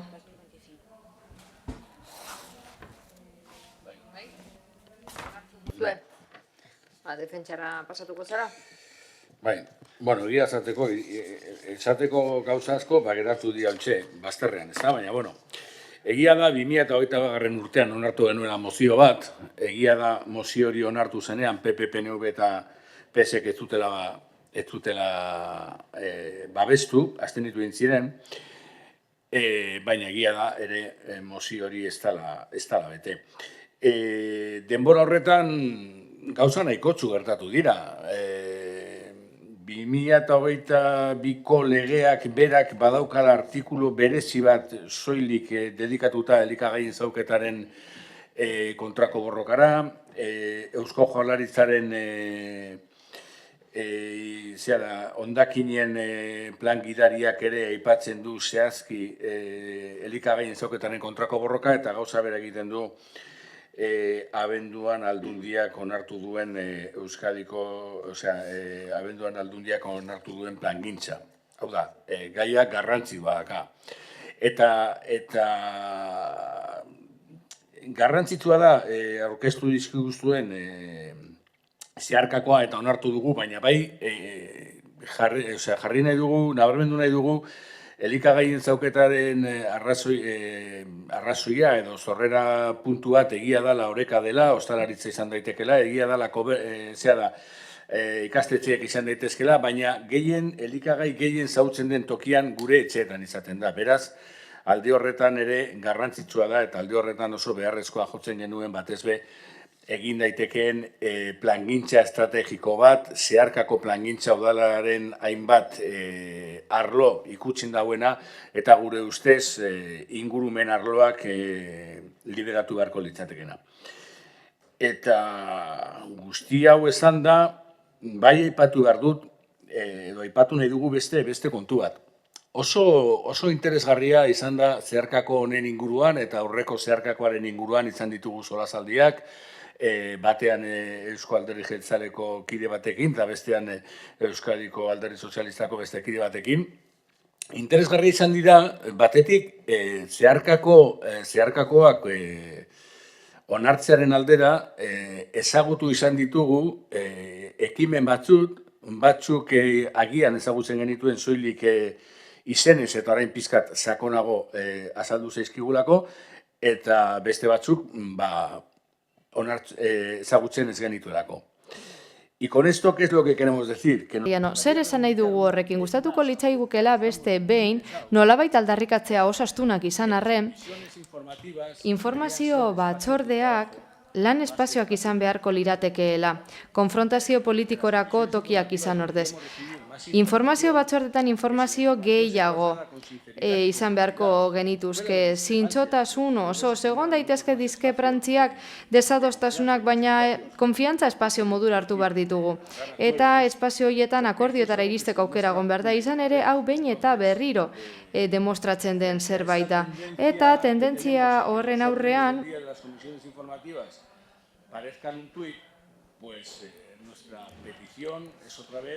eta beste behin gure eskaera hau da. Informazio partekatzen bada, filtrazioak egon daitezke bai, baina hobe da modu irekian informazioa partekatzea eta lanerako espazioak sortzea, lan komuna egiteko. Beraz, berriro diogu mesedez tratatu informazio batzordeak lan espazio modura, beldurrik gabe, eta ez bakarrila da egindako gauzen inguruan aritu. Guztiok izan ditzakegulako baliozko proposamenak, eta guztiok izan ditzakegu parte hartzeko gogoak, eta informazioa beti eman behar da gardentasunez. Eskerrik asko, beste norbaitek, Benito jauna. Lante.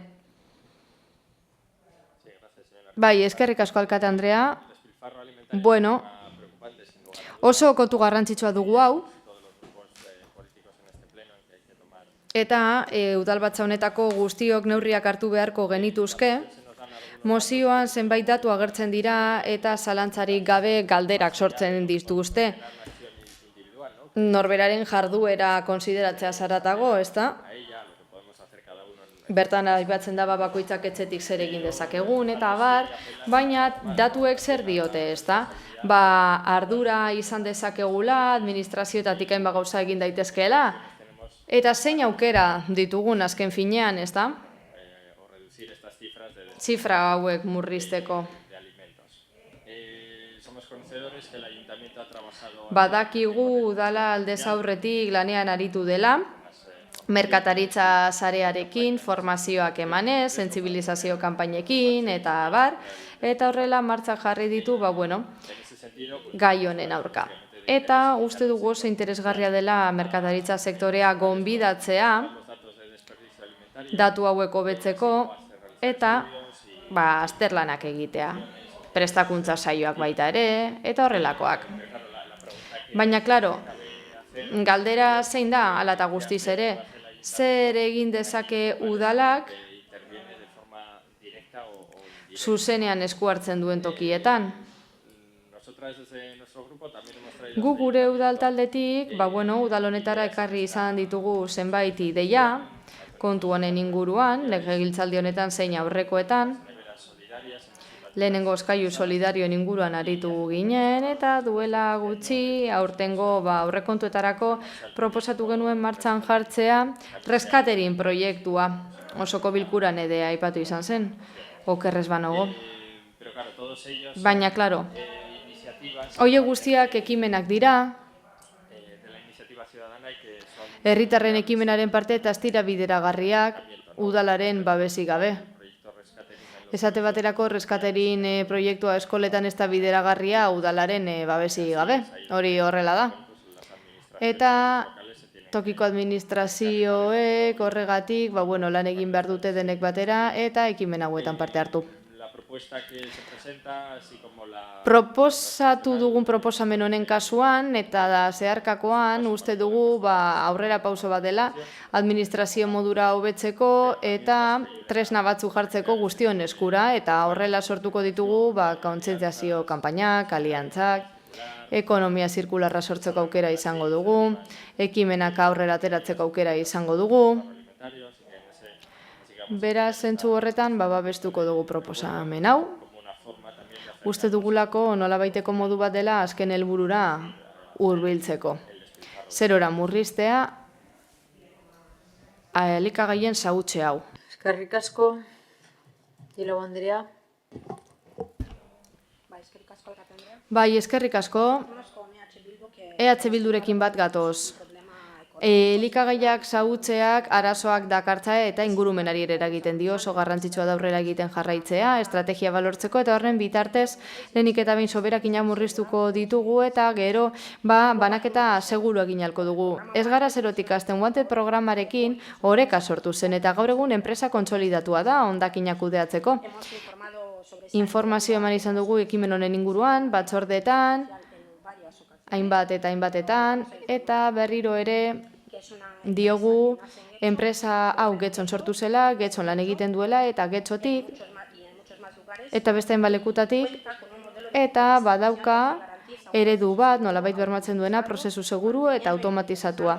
Mantenduz eta monitoretatuz hotskatea jatorritik entregaraino. Eta bermatuz baita ere segurtasuna eta kalitatea. Gainera, hirugarren sektore sozialeko erakundekin parte hartzen du eta hoia banatzen dituzte azken finean alimentuak Getxon zaurgarritasun egoeran dauden pertsonei esan bezala proiektu hau sortu zenetik udala lankidetzan aritu izan da enpresarekin soberakin hauek kudeatzeko, kasu honetan restaurazio zentroetan sortutakoak.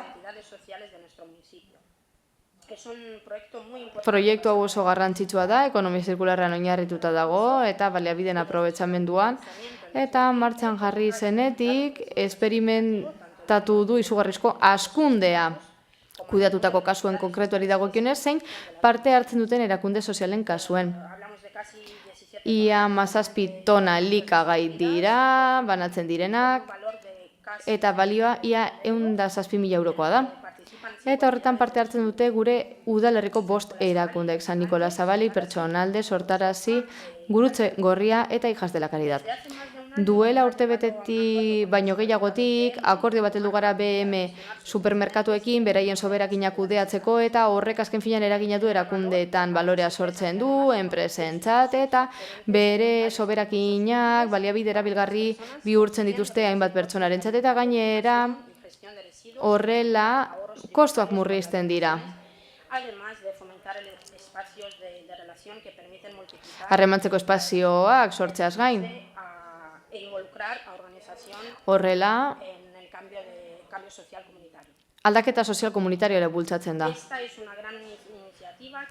Ekimen hau oso garrantzitsua da eta babesten jarraituko gara eta proposamenean esan bezala neurri gehiago hartuko ditugu udal estrategia honen baitan eta hala sentsibilizazio kanpainak egingo dira. Besteak beste, etxeetan soberakin hauen sorrera murrizteko hortxe sortzen direlako gehien bat. Ekimen berriak implementatu arte reskaterin izate baterako. Hain zuzen ere, ekimen hau martxan jarri ahal izateko, ingurumen arlotik, hezkuntza arloarekin batera diagnostiko bat egingo dugu eta horrela ezagutu ahalko dugu zenbat soberakin sortzen diren, zenbat elikagaien soberakin eskola zentroetan. Eta gure udalerrian eta horrela ikusi ahalko dugu aukerarik dugun lankidetzaren bat hasi aldugun jantokiren batekin. Konpromiso hau gainera ageri da aurrekontu proposamenean. Haratago joan behar gaitezke, baina soberakinak berrerabiltzeko sistema honek izugarrizko zailtasunak ekartzen ditu. Horietako bat da, hotz-katea mantentzea, ezinbestekoa da, kalitatea eta segurtasuna bermatzeko. Edozein interrupzio gertatzen bada kate honetan, momentuko kalitatea jar daiteke kolokan. Gainera, ezinbestekoa da, birbanaketa sistemak izatea. Horregatik uste dugu momentuz egiten ari garela gauza garrantzitsuak zentzu honetan eta proposamena jasotzeko prest ere bagaude. Eskertuta gaude baita ere, transakzionala onartu duelako EH Bildu, gobernu taldearen akordioa baita ere lortu da eta horrela zentroen diagnostikoan aurrera egin dezakegu. Zalantzari gabe, udal bezala, bat gaitzazke plataformara eta horrek ere lagunduko du ideiak hobetzen. Eta ulertzen dugu transakzionala gure konpromisoa erakusten duela zentzu honetan aurrera egiteko eta horregaitik aldeko bota emango dugu bai. Eskerrik asko, beste norbaitek, Elorza jauna. Eskerrik asko, alkate Andrea. Bueno, ulertzen dut mozio honen funtsa dela basagutza hauek egitea gure udalerrian premisa oso handia da eta ez dut uste talde bat ere kontra agertuko denik. Bozeramaileak esan bezala antzeko mozio bat aurkeztu zen 2021 batean eta aurrera atera zen inongo kontrako botorik gabe. Gaurkoan berriro ekarri dute eta gogoraratu duten bezala juridikoki mozioak bete behar dira, baina hemen ez da horrela izan. Baina kontutan izan behar dugu mozio orok biz politikoa duela eta hausnartu behar dela kontuaren inguruan, baina uste dut hori badakigula hemen gaudenok. Hau beste eztabaida bat da eta gobernu taldeak obligatoritate horren inguruan ez du ezer egiten. Nolanahi ere posten nau ikusteak Carmen Díaz, bozeramaileak esan zuen arazo tekniko-logistikoak eta bar zaudela, plataformanetara batzeko, eta orain posten hau ikusteak 2021-etik 2025 arazoie gainditu direla, eta badirudi orain ez dagoela arazorik edo konpondu direla. Egia da baita ere, eta gogoratu du alderdi sozialisten partetik hitzartu duen pertsonak, hain zuzen ere gaurko egunez aukera hor dagoela, plataformara batzekoa. Beste mekanismo batzuk ere badaude momentu honetan, martxan daudenak adibidez, ostalaritzarako eta merkataritzarako doako auperak, eta entitate batzuk badaude baita ere estokak batzen dituztenak. Jatotzetan, dendetan, zentro handietan, elikagaien banko esate baterako, eta protokolo batzu daude sarrita horretarako gaur egun, horretarako protokolo asko daude, behar bezala aprobetxateko materiala, eta azken finan kadukata daudenan hori ez da bideragarria. Esan beharra dugu alderdi popularrak bere momentuan mozio bat aurkeztu zuela,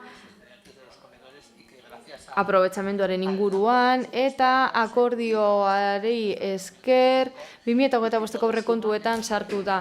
Eta azken finean horrek dakar elikagaiak gehiago aprobetxatzea. Nik uste dut helburua dela gehiago aprobetxatzea eta hoien despilfarroa ekiditea. Horren aurkako borroka oso ondo dago.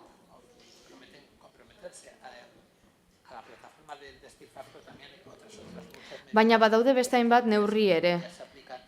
Jada aplikatzen direnak eta beraz aldeko bota emango dugu. Eskerrik asko. Eskerrik asko, Urkitza jauna. Eskerrik asko, alkate Andrea. Bueno, creo que se había bastante ya en el debate. Bueno, nahiko hitz egin dugu aurreko eztabaidan, baina argi dago elikagaien xahutze hau erronka handienetariko bat dela nazioarteko erakundeen agendan. udalaz gaindiko erakundez ari gara, eta ingurumen gizarte zeinen bat arlotako hitzarmenen parte dira. Guztio dakigu ezinbestekoa dela, hori ez dugu zalantzan jartzen, ezinbestekoa da bestelako erabilera bat aurkitzea hondakin hauei. Adibideak, daten markatu hobetzea, doaintzan emateko erraztasunak ematea, Getxoko udaltiko horretan lanean ari gara, produktuak eta azpiproduktuak erabiltzea, horiek guztiak bat datoz helburuekin. Eta kontua da, 12. garapen jasangarreko helburua lortu nahi dugula. Hau da, elikagaien kontsumo hobetzea eta hondakinak murriztea. Euskadin bestalde plan estrategiko bat daukagu, elikagaien arlorako, eta bertan gastronomia seguru osasungarri bakan eta jasangarri bat bultzatu behar dugu, elikadura zirkularra babestuz, eta prebentzio planean ere agertzen dira beste hainbat hondakin kudeaketarako modu. Ekoizpen prozesuak eraginkorrago egitea tartea, jasangarriago egiteaz gain. Eta alde neurrian materialak birziklatzea. Hondakinetako materialak hain zuzen ere. Eta elikagaiak xahutzaren aurkako planari erreparatzen badiogu, ikusiko dugu, bertan jasotakoa badatorrela hemen eskatzen denarekin. Gainera Euskal Administrazioek laguntza ematen dute politiken bidez, honen aurka egiteko. Esparru hau kontutan hartuta kasuetako bat komentatu da, eta esan da Getxoko udala ez dagoela bere horretan honetan sartuta, baina horrekarekin lan egin dugu, eta lan egin dugu Getxo Elikarekin baita. Plataformaren baitan dago Getxo Elika, eta esan den bezalaze, Elkarrekin Podemosek esan duen bezalaze, badago programa bat, 2022-2023an egin dena, eta landu izan zena establezimendu guztiekin, elikadura jasangarrirako sare bat sortuz, sasoiko produktuak, eta bar, kontsumo arduratzua eta bar sustatuz. Eta orain duela gutxi, de los comedores de los centros escolares, estamos en contacto con Elika para participar. Ikusi dugu kontaktuan gaudela Elikarekin, plataforma honekin lankidetzan aritzeko, eta hezkuntza sailarekin batera ere lanean ari gara, nolabait ekiditeko elikagaien xahutzea. Programa ulaster aurkeztuko da, diagnostiko batekin hasiko da, eta horren bitartez ikusiko dugu reskaterin programa hauek nola egin ditzakegun. Eta horrela eskola zentroekin lan egingo dugu. Beraz, gure asmoa, esan den bezalaze da, honetara batzea, aldugunean, hurrengo egunotan, lankidetzan aritzea bete beharreko proiektuekin,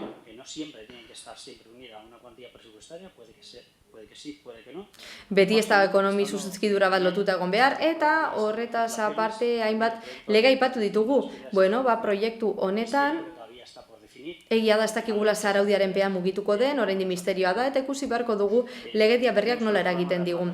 Plataformaren programa asko daude, zeharkakoak direnak, ingurumen ekonomia zein gizarte arloan eragiten dutelako, eta proposatzen duguna da proiektu desberdinak 2030 agendatik bideratzea. Orain gutxi aurkeztu da, zeharkako agenda da, bertan parte hartzen dute 10 bat sailek, eta zentzu horretan ingurumen foroan ere parte har dezakegu, bertan 3 pertsona daude, 3 zentrotakoak, eta beraz hortze ordezkatuta daude, ingurumen foroan baita, eskolak eta hezkuntza zentroak.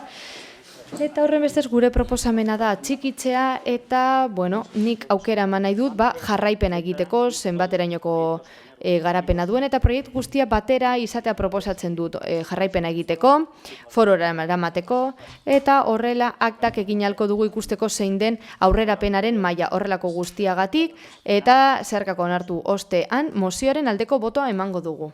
Eskerrik asko, beste norbaitek, Rodríguez jauna.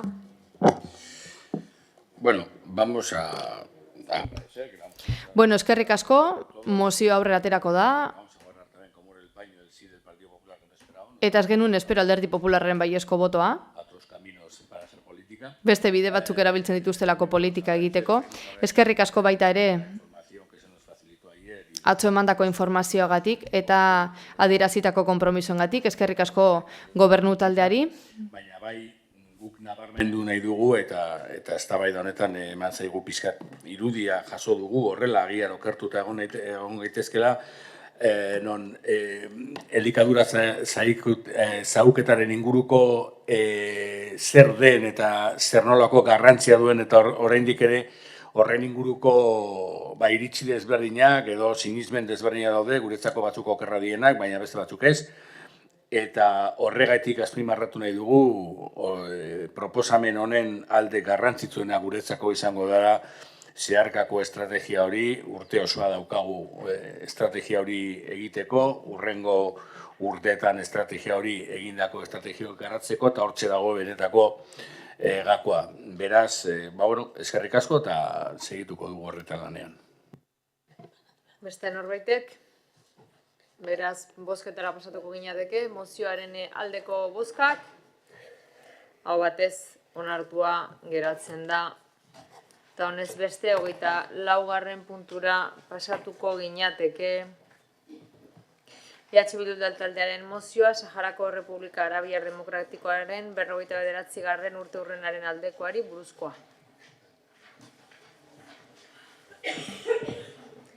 Zeinek Rodríguez jauna. 2025ko otsailaren 27an, Saharako Errepublika Arabiar Demokratikoa sortu zeneko 49. urteurrena ospatzen da. Urteurren hau, itxaropen eta erronka berrituekin dator, autodeterminaziorako eta independentziarako eskubide besteraezinaren alde borrokan jarraitzen duten Saharar herriarentzako. 1976 geroztik, Republika Arabe Saharaui Demokratika Resistentzia eta duintasuna ikurra izan da okupazioaren eta erbestearen aurrean. Ia mende erdi geroago Saharar herriak erronka larriei aurre egiten jarraitzen du. Besteak beste, bere lurraldearen legez kanpoko okupazioari, eremu okupatuetako giza eskubideen errepresioari eta baldintza prekarioetan, kanpamenduetan errefusiatutako milaka pertsonaren egoerari. Azken urtean, ordea, Saharar herriak garaipen historikoa lortu du Europako auzitegietan, Mendebaldeko Saharako baliabide naturalak Sahararen baimenik gabe bere ordezkari Frente Polisarioaren bitartez ustiatzea legez kanpoka dela berretsi bai zuten. Epai hori ez da legezko garaipena soilik, Marokok egindako espoliazio sistemaren aurrean justiziarako urratz erabakigarria ere bada, energia berriztagarrirako eta jasangarritasuneko proiektuak sustatzen bai ditu, hala nola parke eoliko eta eguzki plaken orube handiak eraikitzea. Mendebaldeko Saharan, klima konpromisoaren adibide gisa aurkeztuz. Hori guztia Saharar herriaren baimenik gabe, krisi klimatiko globalak neurriz kanpo eragiten dien populazio ahulenei, horien artean Saharar herriari. Saharar errefusiatuek muturreko temperaturei, ur eta baliabide eskasari aurre egin behar diete tindufeko kanpalekuetan. Lurralde okupatuetan, Marokok greenwashing eta zuriketa berdea egiten duen bitartean. Ingurumena eta Saharar herriaren eskubideak kaltetzen dituzten erauzketa eta rapari praktikak makiatzen saiatzen delarik. Fronte Polisarioaren jarrera irmoa txalotzen dugu, Nazio Batueko idazkari nagusiaren mandatari pertsonalaren estafen eta demisturaren lurraldea zatitzeko proposamena errefusatu duelako. Mendebaldeko Sahara zatitzeak nazioarteko zuzenbidea urratzeaz gain, batera zina da Saharar herriaren autodeterminazioaren eta subiranotasunaren printzipioekin. Saharako gazteak eragile estrategiko bihurtu dira gatazkan, ekimen sozial, kultural eta politikoa gidatuz, eta resistentzia bizirik mantenduz ezbehar handiko testu inguru batean. Sormena, erresidentzia eta determinazio funtseskoak dira, askatasun eta justizian oinarritutako etorkizuna eraikitzeko eta azpimarratzekoa da, elkartrukerako, ahalduntzeko eta lidergoan giza eskubideen eta iraunkortasunean prestatzeko ekimenak sustatzearen garrantzia. Honegatik guztiagatik, horako mozio proposamena aurkezten diogu Getxoko osoko bilkurari. Berrestea, Fronte Polisarioa Sahar herriaren ordezkari legitimoa eta bakarra dela, nazio batuek eta nazioarteko komunitateak harakotzat aitortua. Salatzea Marokoarrek mendebaldeko Saharan duten presentzia legez kanpokoa dela eta nazioarteko arauak urratzen dituen okupazioa dela eta Maroko dela lurralde okupatuan giza eskubideen urraketa larrien erantzunle zuzena. Eskatzea preso politiko saharar guztiak berehala aska ditzatela eta giza eskubideen aldeko ekintzaileen aurkako jazarpena eta torturak bertan bera utz ditzatela. Salatzea Marokoko regimenak dituen greenwashing estrategiak eta ingurumen proiektuak legez kanpoko okupazio sendotzeko tresna gisa erabiltzea ingurumenaren eta Saharar herriaren eskubideen kontura. Berrestea, Saharrarentzak bidezko konponbidea ez dela soilik justizia historikoko ekintza bat, baizik eta funtsezko ekarpena Afrikako iparraldeko eskualdean egonkortasuna eta bakea lortzeko. Tindufeko errefusiatuen kanpalekoetan dauden familia sahararrekiko gure elkartasuna adieraztea, bai eta lurralde okupatuetan daudenekiko ere, eta eskerrak ematen dizkiegu Sahar herriaren askatasunaren alde eraneka ezinean lan egin duten elkartei eta kolektiboei. Zeharkako bat dago.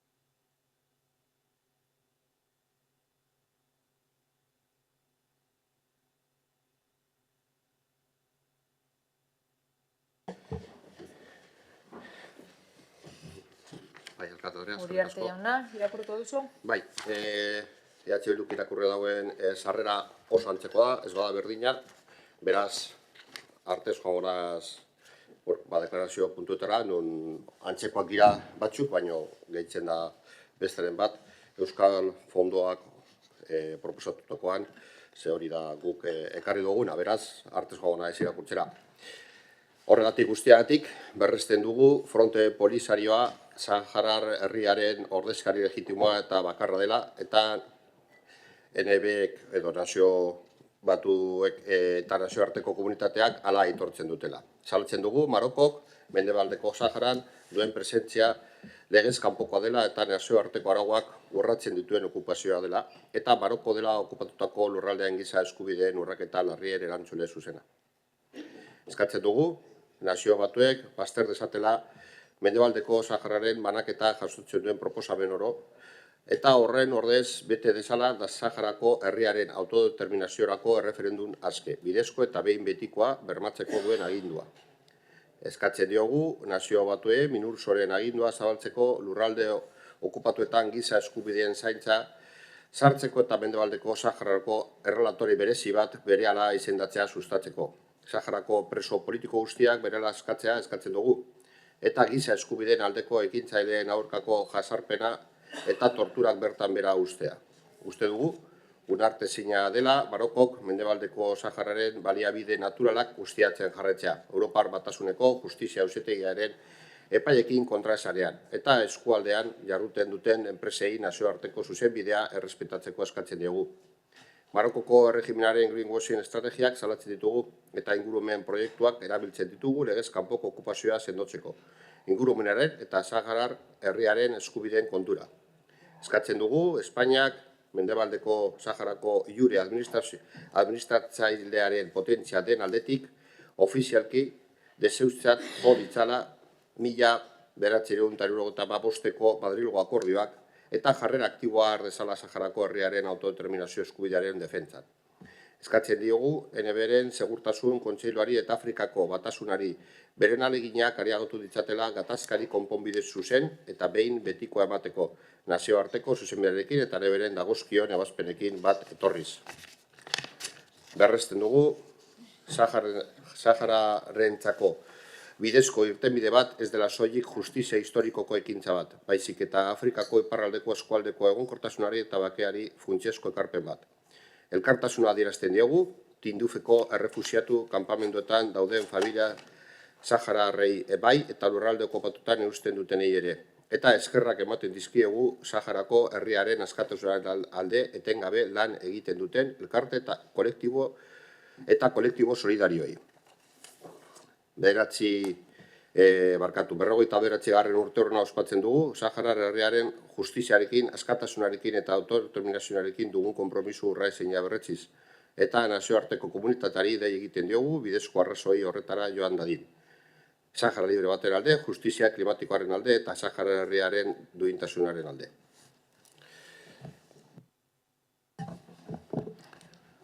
Rodríguez jauna? Bai, onartuko dugu. Vale, defentsara pasatuko zara? Bai, azken aldi honetan eta batez be estatu batuetan presidente berria edo dena delako hau berria daukatenetik nazioarteko mailan badauz bi gatazka oso denonaton dabiltzanak, bata Ukrainiakoa eta beste bada Gazakoa, ezta?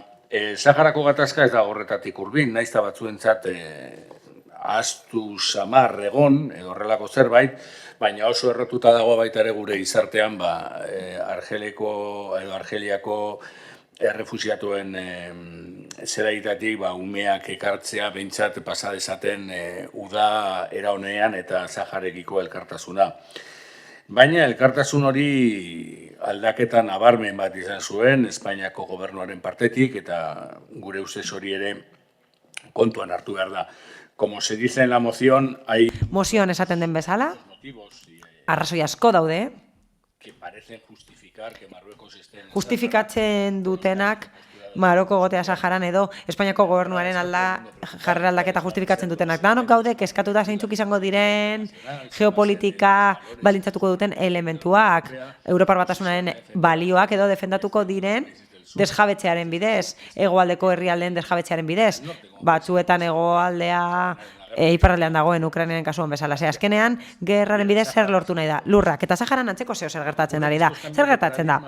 Paradigma aldatzen ari dela, nazioarteko politikan orain oso ikusgarriak dira, baina hala ere ez dira orain gertatu, hori gora behera. 2022an, martxoan, Espainiako gobernuak, Sánchezekin batera, erabaki zuen abandonatzea Sahararen aldeko erreferenduma, Nazio Batuek defendatzen zutena. Eta orduan, erabaki zuten Marokoren plana defendatzea autonomia lortzeko Sahararentzat. Hori zuen egin Saharaguiengan pentsatuz. Hemendik dago gutuna, Moncloak argitaratu zuena, eta hor, aipatzen ziren migrazio politikak, aipatzen ziren ekonomia trukeak, baina ez ziren aipatzen Saharako pertsonen eskubideak. Baina hori esen doakoa izan. Trump presidente zen eta bere jarrera aldatu zuen Sahararei buruz. 2020an erabaki zuenean babesa ematea Marokok nazioarteko harremanak edo harreman diplomatikoak eukitzeko Israelekin. Beraz, hori guztia dago lotuta, dana dago lotuta. Eta egoera hauetan, nazioarteko egoera honetan, zeinetan balio duen norden arroputzagoa, nor duen testosterona gehiago eta balio duena denean arauak inposatzeak, Europar Batasunak zalantzak ditu, belaunik dago, ezer esan gabe eta bien bitartean herriek pairatzen jarraitzen dute. Horregatik uste dugu esparru horretan, nazioarteko esparru honetan, eta 59. urteurrenarekin bat eginez, ona dela gure eskuzabaltasuna adieraztea eta nazioarteko politikaren printzipioak gogoraraztea. Ez da Alderdi Sozialistaren gobernuak egin zuena.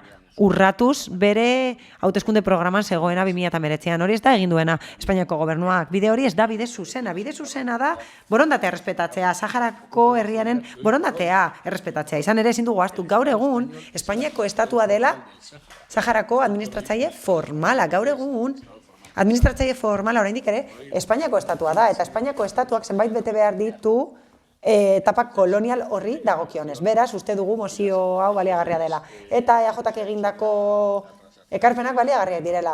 EAJak zeharkakoa aurkeztu du, eta Euskal Fondoaken adierazpena jasotzen du eta berazten du, eta uste dugu mozioa oso beharrezkoa dela. Gero eta beharrezkoagoa da, ikusitan nola aldatzen ari diren eta nola garatzen ari diren gertaera. Beste norbaitek, Benito jauna. Sí, gracias, Ayana Kalesa. Bai, eskerrik asko alkate Andrea. 59. urte urren honetan Saharako arabiar demokrazia sortu zenetik, babes osoa eta nire alderdiaren babes osoa erakutsi nahi diot Saharako herriari buru jabetza bilatzen ari direlako eta okupazio ilegala pairatzen ari direlako Marokoren gandik. 2022an, Sánchezek aldatu zuen bere jarrera eta Marokoko plan autonomista babestu zuen eta guk mozioak aurkeztu genituen udal desberdinetan, besteak beste Getxon. Eta onartu ziren horietako gehienak. Hala, aldatu zuen bere jarrera Pedro Sánchezek, berak bakarrik, eta hori bereziki larria izan zen. Zergatik?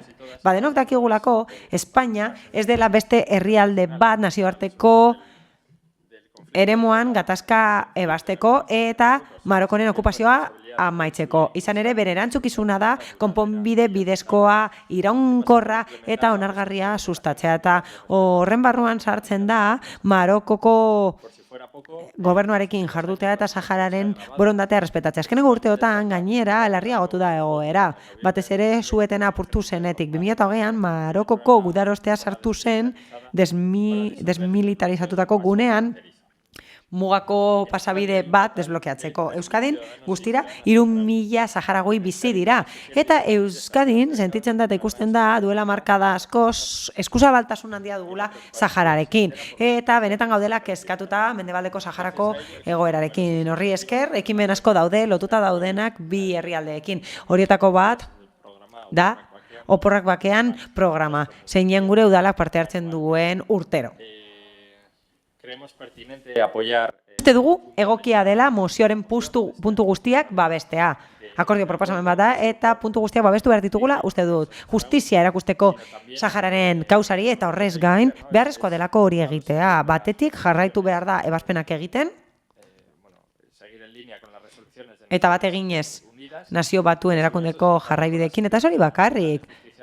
Europar Batasuneko justizia auzitegiarekin bat egin behar delako. Bi epai argitaratu dituena Maroko eta Europar Batasunaren arteko akordioen aurka eta Polisarioa onartu duena zilegi den gobernu bezala. Horregatik testua babestuko dugu eta berriro ere esan behar dugu babes osoa erakusten diogula Saharako herriari burujabetzaren aldeko borroka honetan.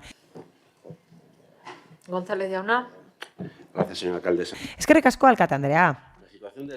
Sahararen egoera, Mendebaldeko Sahararen egoera, enkistatuta dago duela 49 urte eta 77 ebazpen argitaratu dira bakea bilatzeko eta gatazka konpontzeko. Historia egin dezagun. Gatazka hasi zen 75ean Marokok orduan martxa berdea abiarazi zuelako.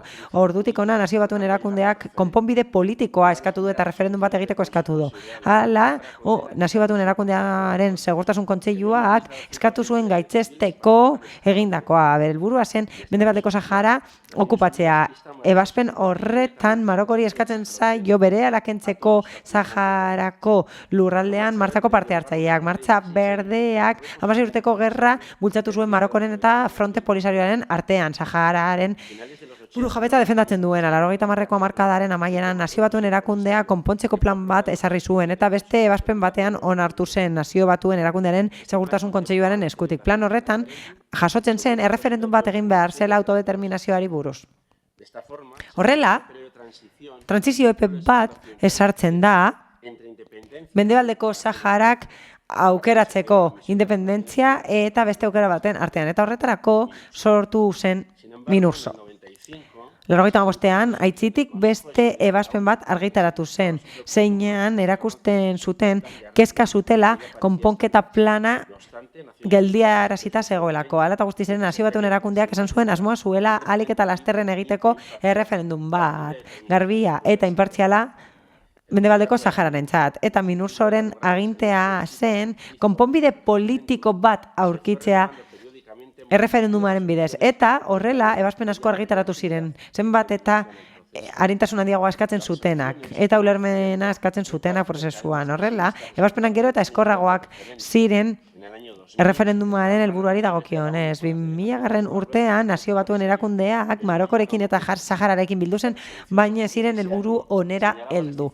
Hala, uztailean esaten zuten aldeek desberdintasunak zituztela eta erreferendua ez ezik beste soluzio politiko bat, konponbide bat eskatzen zuten, onargarri izango zena 2003an, Nazio Batuen erakundearen segurtasun kontseiluak esaten zuen, Mendebaldeko Sahararen borondatea errespetatzen zuela, beti ere bi aldeen arteko akordioa sustatuz. Orduan,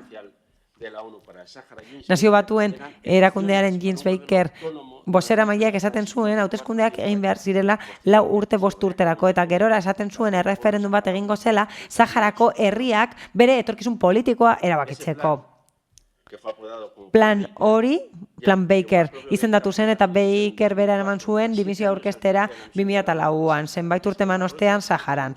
Hala, Marokok esaten zuen konponbide politikoa nahi zuela, baina zegoen referendumaren alde, baizik eta autonomiaren alde. 2007an, Nazio Batuen erakundearen beste bazpen batek esaten zuen fede honeko harremanak ezarri behar zirela. Baldintzarik gabe, kontuan hartuta aurreko hilabeteetako gertakariak beti ere bidezko konponbide bat bultzatuz. Eramango duena Mendebaldeko Sahararen determinaziora. Hala, 59 urte pasatu dira 95etik, hau da, martxa berdetik eta ebazpen asko egon dira. Erreferendumaren aukerak pisua galdu du eta 2007tik erreferenduma esen helburua. Adibidez, 2008ko urriko ebazpenean besterik gabe eskatzen da konponbide politiko errealista, bideragarria eta iraunkorra Mendebaldeko Sahararentzat. Beti ere kontuan hartuta akordioa eta egokitasuna, eta esaten zen garrantzitsua zela minunso kudeatzea eta baliabideak bideratzea Nazio Batuen erakundetik helburu horretarako. Hala, 21ko ebazpenak borondate politikoa eskatzen du konponbide bat lortzeko errealismoarekin eta abenientzia espirituarekin eta eskatuz ondoko herrialdei laguntzeko prozesuan. Berriro ere, ebazpen horrek esaten du konponbide politikoa behar dela, errealista, iraunkorra eta onargarria parte guztientzat eta abenientzian oinarrituta egongo dena. Hala, azkenengoa 24koa da, eta horretan esaten da kezka handia dagoela errefusiatuen egoeragatik. Ezin dugu ahaztu, ia 3.000 pertsona bizi direla Tindufeko kanpalekuetan, eta gehienak adingabeak dira, milaka pertsona bizi dira, eta 75etik bizira dute desplazatuta, eta oso baldintzak azkarretan, beti ere nazioarteko komunitatearen laguntzaren menpe. Horrez gain ezin dugu ahaztu, konpromiso irmo historikoa dagoela Saharako biztanleekin. Izan ere, etengabe eman diegu babesa elementu estrategikoekin. Gero jarraituko dut, mila esker.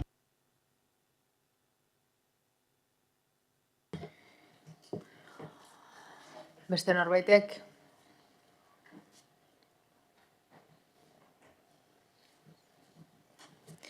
Orduan, bai, Rodríguez jauna. Sí, porque Bai. Alderdi sozialistaren argudioaz du amaitu, baina oso beldurgarria iruditu zait, beldurra ematen dit. Esan du, Marokok bere borondatea indarrez inposatu duenez, eta el principio de realidad de no respetar las resoluciones de Naciones Unidas. Nazio Batuen ebazpenak errespetatu ez direnez azkenean Marokoren borondatea beteko dugu eta horrelako jarrerekin nazioarteko politikan helduko gara puntu batera zeinean baloratu behar den Gazako Palestinako ribiera bideragarria dela, azken finean. Se trata de imponer la realidad por la fuerza. Errealitatea inposatu dira indarrez. Inposatu nahi dira potentzien interes ekonomikoak indarrez. Eta horrela ez da inola ere errespetatzen nazioarteko zuzenbidea. Hori gertatzen ari da Saharan.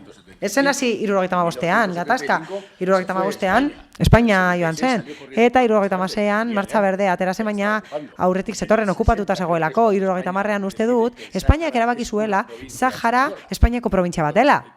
Beraz, gatazka aurretik dator. Eta Frente Polisarioa 73an sortu zen. Ez 75ean, baina argudio horiek ez gaituzte inora eramaten. Argudio horietan, ebazpen horietan guztietan galdera da. Non daude Saharawiak? Zer gertatzen da? Oso iruditzen zaigu, edo oso gaizki iruditzen zaigu, Trumpek bakea adostea Ukrainarrekin erabakitza, baina erabakitzea Sahararekin zer gertatzen den haiekin hitz egin gabe, oso iruditzen zaigu, ez da oso logikoa, ez du oso logikoa ematen, ez da? Kritikagarria da, Espainiak jarrera hori edukitzea. Marokotik atxilotzen dituzte europarlamentarioak, kazetarioak, Katxeatzen dituzte eta bueltan eramaten dituzte edo bidaltzen dituzte sartzen utzi gabe. Zer gertatzen ari da Saharako herriarekin? Marokok egiten duenez utziko diogu egiten nahi duena eta gainera Estatu Batuen babesa duenez utziko diogu egiten nahi duena eta gainera Alemaniaren eta Frantziaren babesa duenez egingo dugu eta gero non egingo dugu haiek nahi dutena. Ukrainan utziko diogu egiten nahi dutena, gero Gazan egingo duten nahi dutena, eta gero Groenlandia izango da Estatu Batuena, eta Kanada ere bai, eta Mexiko ere bai, eta gu izango gara paripe bat, ezta? Beraz, bueno. Saharako herriak errespetua behar du, benetako errespetua behar du. Eta errealitate printzipioak aipatzen dira, baina horrek zer esan nahi du. Onartuko dela indarren arrazoia. Hori ez doa inora. Trump megalonomoak nahi duen Gazako ribierara eraman gaitzake horrek. Hori ez da bidea, ez dago ondo esatea hori gaizki dagoela, kontuan hartuta gauza berberak direla. Eskerrik asko, beste norbaitek, Benito jauna. Sí, de la misma manera. Bai. Se ha apelado reiteradamente Etengabe? del realismo. Errealismoa aipatu da, eta errealismoa konjuntzio bata. Borondateen konjuntzio bata. Eta borondateak izango balira desberdinak, errealismoa desberdina izango lirateke ere bai. Edo izango litzateke kasu honetan. Beraz, ez da bidezkoa eta ezin da horri buruz hitz egin. Ezin da esan errealismo bakarra dagoenik, konponbide bakarrera eramango duena. Noski, ez da bidezko konponbide historikoa, ez da Saharako herriak nahi duena. Eta kontuan hartu behar dugu, hori dela kontu honetan eragile nagusia bigarrenik.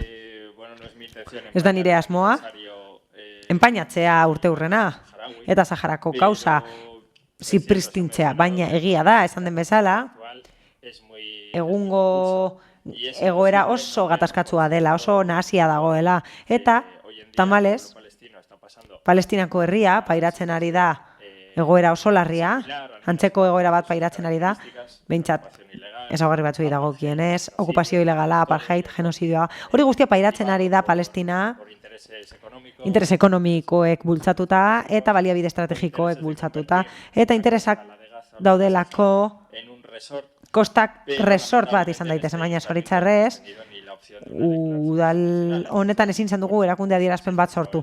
Beraz, ez dut zipristindu nahi mozioa, baina besterik gabe gonbidatu nahi zaituztet, antzeko gaietan akordioak eta antzeko testuak lortzera. Horretara animatzen zaituztet. Mila esker. Señor González, adelante. La situación de las y los saharauis. Saharauien egoerak konponbide bat behar du. Hala, Nazio Batuen erakundearen esparruan eta Minursoren lidergoaren pean hauze da gure jarrera. Nazioarteko komunitateak eta Nazio Batuen erakundeak duena. Helburua da, konponbidea errealista izan dadin eta onargarri izan dadin Nazio Batuen erakundearen esparruan. Beste 49 urte eman ez ditzagun egoera berean. Amaitu behar da desplazamenduekin eta errespetatu behar dira Saharauien giza eskubideak horrez gain esparru bat ezarri behar da autodeterminazioa bultzatzeko eta gainera bizitza posibleak bultzatu behar dira duintasun terminoetan, itxaropen eta etorkizun terminoetan Saharako herritar guztientzat, besterik gabe. Ñabardura bat. Sahara aipatzen da mozioan eta ez gara ari horretaz bakarrik. Ez gara ari Gazaz eta ez dugu uste konparagarria denik Gazarekin edo Ukrainarekin. Espainiako gobernuaren jarrera aldatu da. Eta Frantziaren ere bai, beste batzuen jarrera ere aldatu da. Eta hori zergatik izan da. Beti gauza bera egiteak eramaten du konponbide berberetara. Eta nik uste dut presidentearen helburua hori izan zela erabaki hori hartu zuenean, hau da bere jarrera aldatu zuenean. Hala?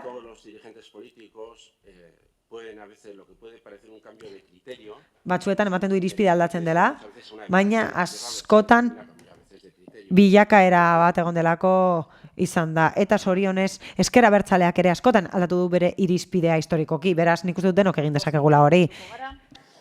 Beraz, mozioaren aldeko bozkak,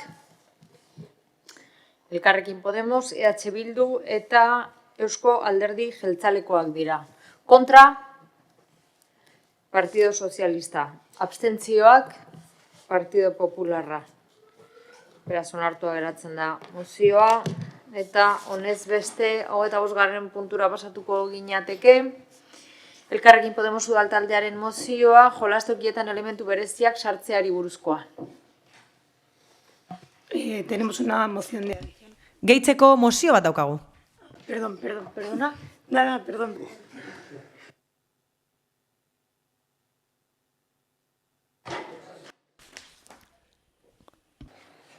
Vale, procedo a leer la moción. Irakurriko dut mozioa. Con unos 40 espacios de juego.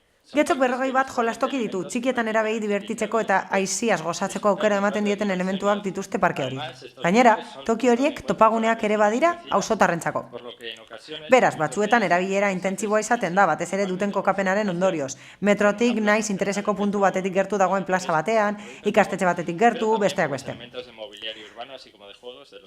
Baita bertan dauden hiri-altzarien eta jolas elementuen ondorioz ere. Parkeak hain ezagunatsuak dira egunerokoan non herritarrek parte-hartze izaerako aurrekontuetan egiten dituzten ekarpenen artean eskaera nagusietakoa izaten baitira. Getxostarrek ekarpen ugari egiten dituzte gune horiek osatzen dituzten elementuak ordezteko, haietan estalkiak instalatzeko eta garbiketa hobetzeko sedez, besteak beste. De elementos que componen estos lugares. Egia esan, naiz eta mantentze lanak eta konponketak egin, pizkanaka jolastokietako elementuak narriatu egiten dira erabileraren, denbora pasatzearen eta aire zabalean egotearen ondorioz. Beraz, batzuetan mantentzea eta konpontzea ez dira beharra adinakoak izaten eta instalazioak ordeztu behar dira. Hala baina, galdera da, beti ordeztu behar alda elementu narriatu bat berdina den beste batekin, gure iritziz eskuartze hori aukera izan daiteke parkea bizi berrituko duten elementu bereziak sartzeko. Horretarako ez dugu zertan urrun joan, izan ere Bilboko Europa parkean edota Balmasedako Santa Claran dauden parken elementu bereziak ditugu adibidetzat, bai eta Leioako Arriena parkean erabiltzen diren material naturalak, Berangoko areasko tirolina eta Getxon ondo funtzionatzen duten beste elementu batzuk, ere ala nola Sake plazako iturriak. Horrez gain, elementu zaharrak ordeztea aukera izan daiteke, okupazioa altua ez duten parke batzuen erabilera berraktibatzeko. Arene parkea aurkeztu da berriki. Mozio honek nabarmendu nahi du Arene parkeak aukera ematen digula izpide ditugun elementu horiek sartzeko, baita pentsatzen hasteko ere zer nolako baliabideak botatzen ditugun faltan nerabeentzako. Izan ere, gaur egun gertuko beste herri batzuetara joaten dira bizikleten pump track pistak edo tirolinak erabili ahal izateko. Horregatik guztiagatik, honako erabaki proposamen hau helarazi nahi diogu Getxoko udalbatzari. Bat, Getxoko askotariko jolastokietan elementuak hobetzeko eta birjartzeko esku hartzen esparruan irizpide gisa ezer dadila elementu berezien bitartez birjartzea. Bi, elementu bereziek erantzuna eman diezaietela hainbat adintarten jolasari eta isialdiari nola aurrei zein erabei. Jolasteko baliabideen artean elementu naturalak sartzea, baita berdeguneak prestatzea ere jolasgune izan ahal izateko. Elementu berri horien proposamena udalerriko aurrekin modu partzialean egitea. Bost, udalaren webunean aurren parke eta jolasgunen zerrenda egitea eta argitaratzea bakoitzean aurki ditzakegun elementuak aipatuz.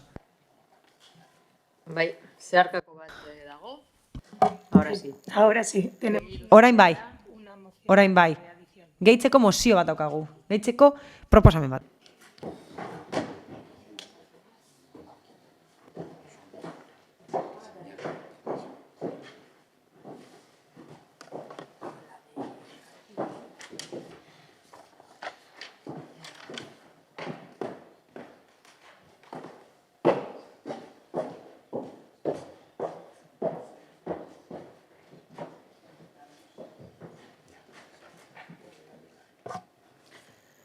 Zeharkakoa irakurriko duzu, mesedez? Bai. La propuesta es añadir... Proposamena da puntu hau gehitzea. Que la sustitución de elementos de los parques... Parketako elementuen ordezkapena eta berriki sortzen diren parkeen sorkuntzan kontuan hartzea beste adintarte batzuk. Haur eta nerabeentzat erabilgarriak izan daitezen, gaitasun desberdinak dituztenentzat erabilgarriak izan daitezen, eta gaitasun fisiko eta psikiko desberdinak dituztenek erabiltzeko modukoak izan daitezen. Horrela gure udalerriari espazioak emanez herritar guztientzat. Vale, gracias. Bien, como decíamos en la moción... Mozioan esan bezala, aurretan erabentzako jolastokiak oso garrantzitsuak dira gure udalerrian. Eta ziurazki, horregatik, parkeak izaten dira, eskari nagusietakoa urtero aurrekontu parte hartzaileetan. Askotan aipatzen dira mantentze beharrak, garbiketa beharrak eta hobekuntza proposamenak oso ohikoa izaten da hori. Baina horrez gain, esan beharra dago errealitatea hala dela, eta onartu behar da hori gertatzen ari delako. Izan ere, Getxok parke asko ditu, eta horietako batzuk oso handiak dira, aledaño se ha mejorado notablemente. Baina inguruko udalerrietan asko hobetu dira instalazioak jolastokietan, aurretan erabentzako jolastokietan horregatik, Getxoko familiek uste dute Getxoko parkeak hobetu behar direla eta horietako askotan hobetzeko tarte handia dagoela. Aurrentzako instalazioak eta kulunkak oroar hobeak izan daitezen. Hori horrela, gauzak horrela, gure taldetik. Azterketa lana egin dugu ikusteko zein aurrera pausa eman diren beste leku batzuetan. Eta elementu bereziak izendatu ditugunak aurkitu ditugu. Hau da, badaude kulunka batzuk edo jolas elementu batzuk harago doazenak. Ez dira soilik txirrista duten etxeak jartzen gaur egun beste udalerri batzuetan eta horietako batzuk bereziak izan daitezke bere tamainagatik, baina ez dira beti izan behar kulunka erraldoiak, ez hori ze bereziak izan daitezke formagatik, materialagatik, jolas eredu desberdina eskaintzen dutelako, desegituratua, edo elementu desberdinak dituztelako, divertigarriak direnak. Ura edo area bezala, besteak beste. Mozioan esan dugun bezala, ez dugu uste, edo ez dugu proposatzen kulunka guztiak kentzea. Ondo daudenak, ez dira bota behar, besterik gabe. Helburua izango litzateke apurka, ordesten gaur egungo elementuak eta kontuan hartzea beste elementu berezie horiek guk aipatu ditugunak gure mozioan eta noski. Kontuan hartu behar dago alderdi popularrak proposatutako oso interesgarria eta egokia delako, bai, noski. Horrez gain, interesgarria iruditzen zitzaigun, berdegunen diseinuak aukera desberdinak ematea, jolasguneak izan daitezen, elementu naturalekin, enbor, zuaitz eta zuaizkekin. Hau da, helburua ez da kulunkak sartzea berdeguneetan. Hori, Arene Parkearen inguruko aurkezpenean aipatu genuen. Berdegunek badituzte elementu naturalak nahikoak direnak jolasteko eta jolas asustatzeko. Bestalde, ikusten dugu positiboa izango litzatekeela horrengan pentsatzea. Adinekoagoak direnean, horiengan ere pentsatu behar da. Eta egokitu behar zaizkie espazioak bere interesetara. Tirolinak, pump track, rokodromoak eta horrelako elementuak instalatuz. Azkenik, baina ez garrantzia gutxiago duelako, uste dugu, parkeak berritzen direnean edo beste parkeak sortzen direnean, aukerak galtzen direla adingabeak inplikatzeko auzoen diseinuan. Aurreko legegintzaldian proposatu genuen eta onartu zen aurren eta gazten foroa sortzea, ez dakigu benetan martxan jarriko den. Guk uste dugu martxan jarri beharko litzatekeela eta uste dugu, proposatzen duguna atasa polita izango litzatekeela tresna parte hartzaile honekin. Hau da, ondo legoke txikiek parte hartzea, aktiboki parken diseinuan edo elementuen autuan. Hauze, ez izan dadin teknikari baten erabakia soilik. Bere irizpideak aurren interesen desberdinak izan daitezkeelako. Hala, aurrak gizarteko kide aktiboak dira eta hortaz aukera izan behar dute parte hartzeko haientzat garrantzitsuak diren gaietan. Laburbilduz, uste dugu aurren eta gazten jolastokiak hobetu behar direla purka. Ez dira atzean geratu behar. Beste udalerri batzuetako joerekin alderatuta eta elementu bereziak gehitu behar dituztela uste dugu. Erakargarriak izango direnak familien eguneroko bizitzarako. Beste udalerri batzuetan ikusten ari gara, aprobetxatzen dituztela parke berri hauek edo elementu bereziak dituzten parke hauek eskaintza egiteko familiari edo aisialdi egun pasa egiteko udalerri horietan eta guk uste dugu Getxon atzean gaudela edo atzean geratu garela zentzu horretan. Hori egin behar da, esan dudan bezala, adin guztia kontuan hartuta eta batez ere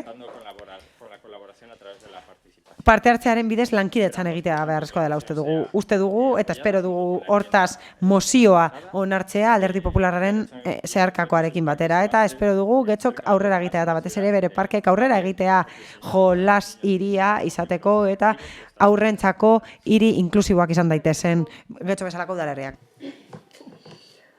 Yo, Andrea. Kate Andrea. Desde nuestro grupo compartimos la importancia de seguir... Eskerrik asko, Alkate Andrea, gure taldetik badakigu zeinen garrantzitsua den Getxoko espazioak hobetzen jarraitza horrela bermatuko dugu. Aurren eta neraben behar izanei erantzuten diela baliteke, edo badakigu udaletik behin eta berriro lan egiten dugula espazio haue behar izan berrietara egokitzeko. Hala, Tokian tokiko arduraduna gero bere interbentzioan azalduko du, baina oso garrantzitsua da esatea espazioen ebaluazio bakoitzean elementu berriak saiatzen garela dibertsitatea emateko. Horren adibide argia litzateke Areneko parke berria, haurrentzako toki estalia izango duena, kirola egiteko toki bat eta kalistenia toki bat. Horrela ikusten da, interbentzio bakoitzan nola baloratzen diren, aukera guztiak hobetzen jarraitzeko. Ulertzen dugu mozioaren nondinorakoa eta badakigu elemento singularrak gehitzen jarraitu behar dugula, baina hala ere uste dugu lan hori jada egiten ari garela modu progresiboan jarduketa bakoitzaren eta gainera planifikazioa errespetatuz. Aurreko guztiagatik, abstenituko gara. Eskerrik asko. Eskerrik asko. Bai, Zelaia Andrea. Bai, behin baino gehiagotan esan dugu Getxoko parkeak berritzea funtsezkoa dela herritarren bizikalitatea hobetzeko. Helburua da udalerria bizigarriagoa eta inklusiboagoa izatea, adin guztietako pertsonentzat erakargarriagoak eta erabilgarriak diren guneak sortuz. Interesantea eta garrantzitsua iruditzen zaigu, parkeetan naturako materialak erabiltzea eta jolaserako aukerak zabaltzea. Beti ere, inklusibotasuna bermatuz eta adintarte guztien beharrei erantzunez. Apurtutako elementuen ordez, beste elementu berezi batzuk jartzeak, ingurua hobetzeaz gain, parke bakoitza bakarra izatea ekarriko luke, eta horrek erabiltzaileen esperientzia aberastuko luke. Jolastokien elementuetaz ari garela, elementu zaharrak edo ondatuak ordezkatzea beharrezkoa da, baina ezin dugu berdin-berdin egin. Elementuen ordezkatzean, elementu bereziak esartzeak bi ondorio onuragarri izango ditu. Ingurunea aberastea eta erabiltzaileen esperientzia hobetzea. Baina ez bakarrik aurrentzat, baita nerabentzat eta helduentzat ere. Orain, egun, nerabeek beste herri batzuetara joan behar baitute, Getxon aurkitzen ez dituzten instalazioez gozatzeko. Pump-track, pistak, eskalada egiturak edo bestelako baliabideak gehitzeak Getxon aukera gehiago izatea ekarriko luke, eta aldi berean, herrian bertan bizikalitatea hobetuko luke. Prozesu hau, herritarren parte hartzearekin egin behar dela azpimarratu nahi dugu, beti egiten dugun bezala, eta Santana Parkearen eraberritze proposamenean egin genuen bezala. Aurrek, familiek eta gainerako herritarrek iritzia emateko aukera izan behar dute. Kasu honetan, aurrak eta nerabeak izango lirateke edo badira erabiltzaile nagusiak, eta beren ekarpenak kontuan hartzea funtsezkoa da, jolas elementuak beren behar eta nahiei erantzungo dietelako ziurtatzeko. Eta uste dugu gainera hau ez dela idei isolatua. Badauzkagu adibidez berdinak eta beste udalerri batzuetan bide hau ere lantzen ari dira. Lehen aipatu da Plentzia, Plentzia ekarriko dugu berriro ontara. Plentzian esaterako, parkeen berrantolaketa modu parte hartzailean egiten ari da, herritarren iritziak bilduz eta parkeak modu integralean ulertuz, Plentziako parke sarea izeneko prozesuak aisialdirako espazio publikoen erabilgarritasuna, naturalizazioa eta erreferentzialtasuna ikertu ditu, eta gune ezberdinen arteko osagarritasuna bilatu du. Jolasgune parekide eta bernaretzaileak barne hartuz. Horrela, etorkizuneko esku hartzeak modu estrategikoan egiten dira. Getxok ere, norabide horretan pausuak ematea beharrezkoa luke eta posible luke.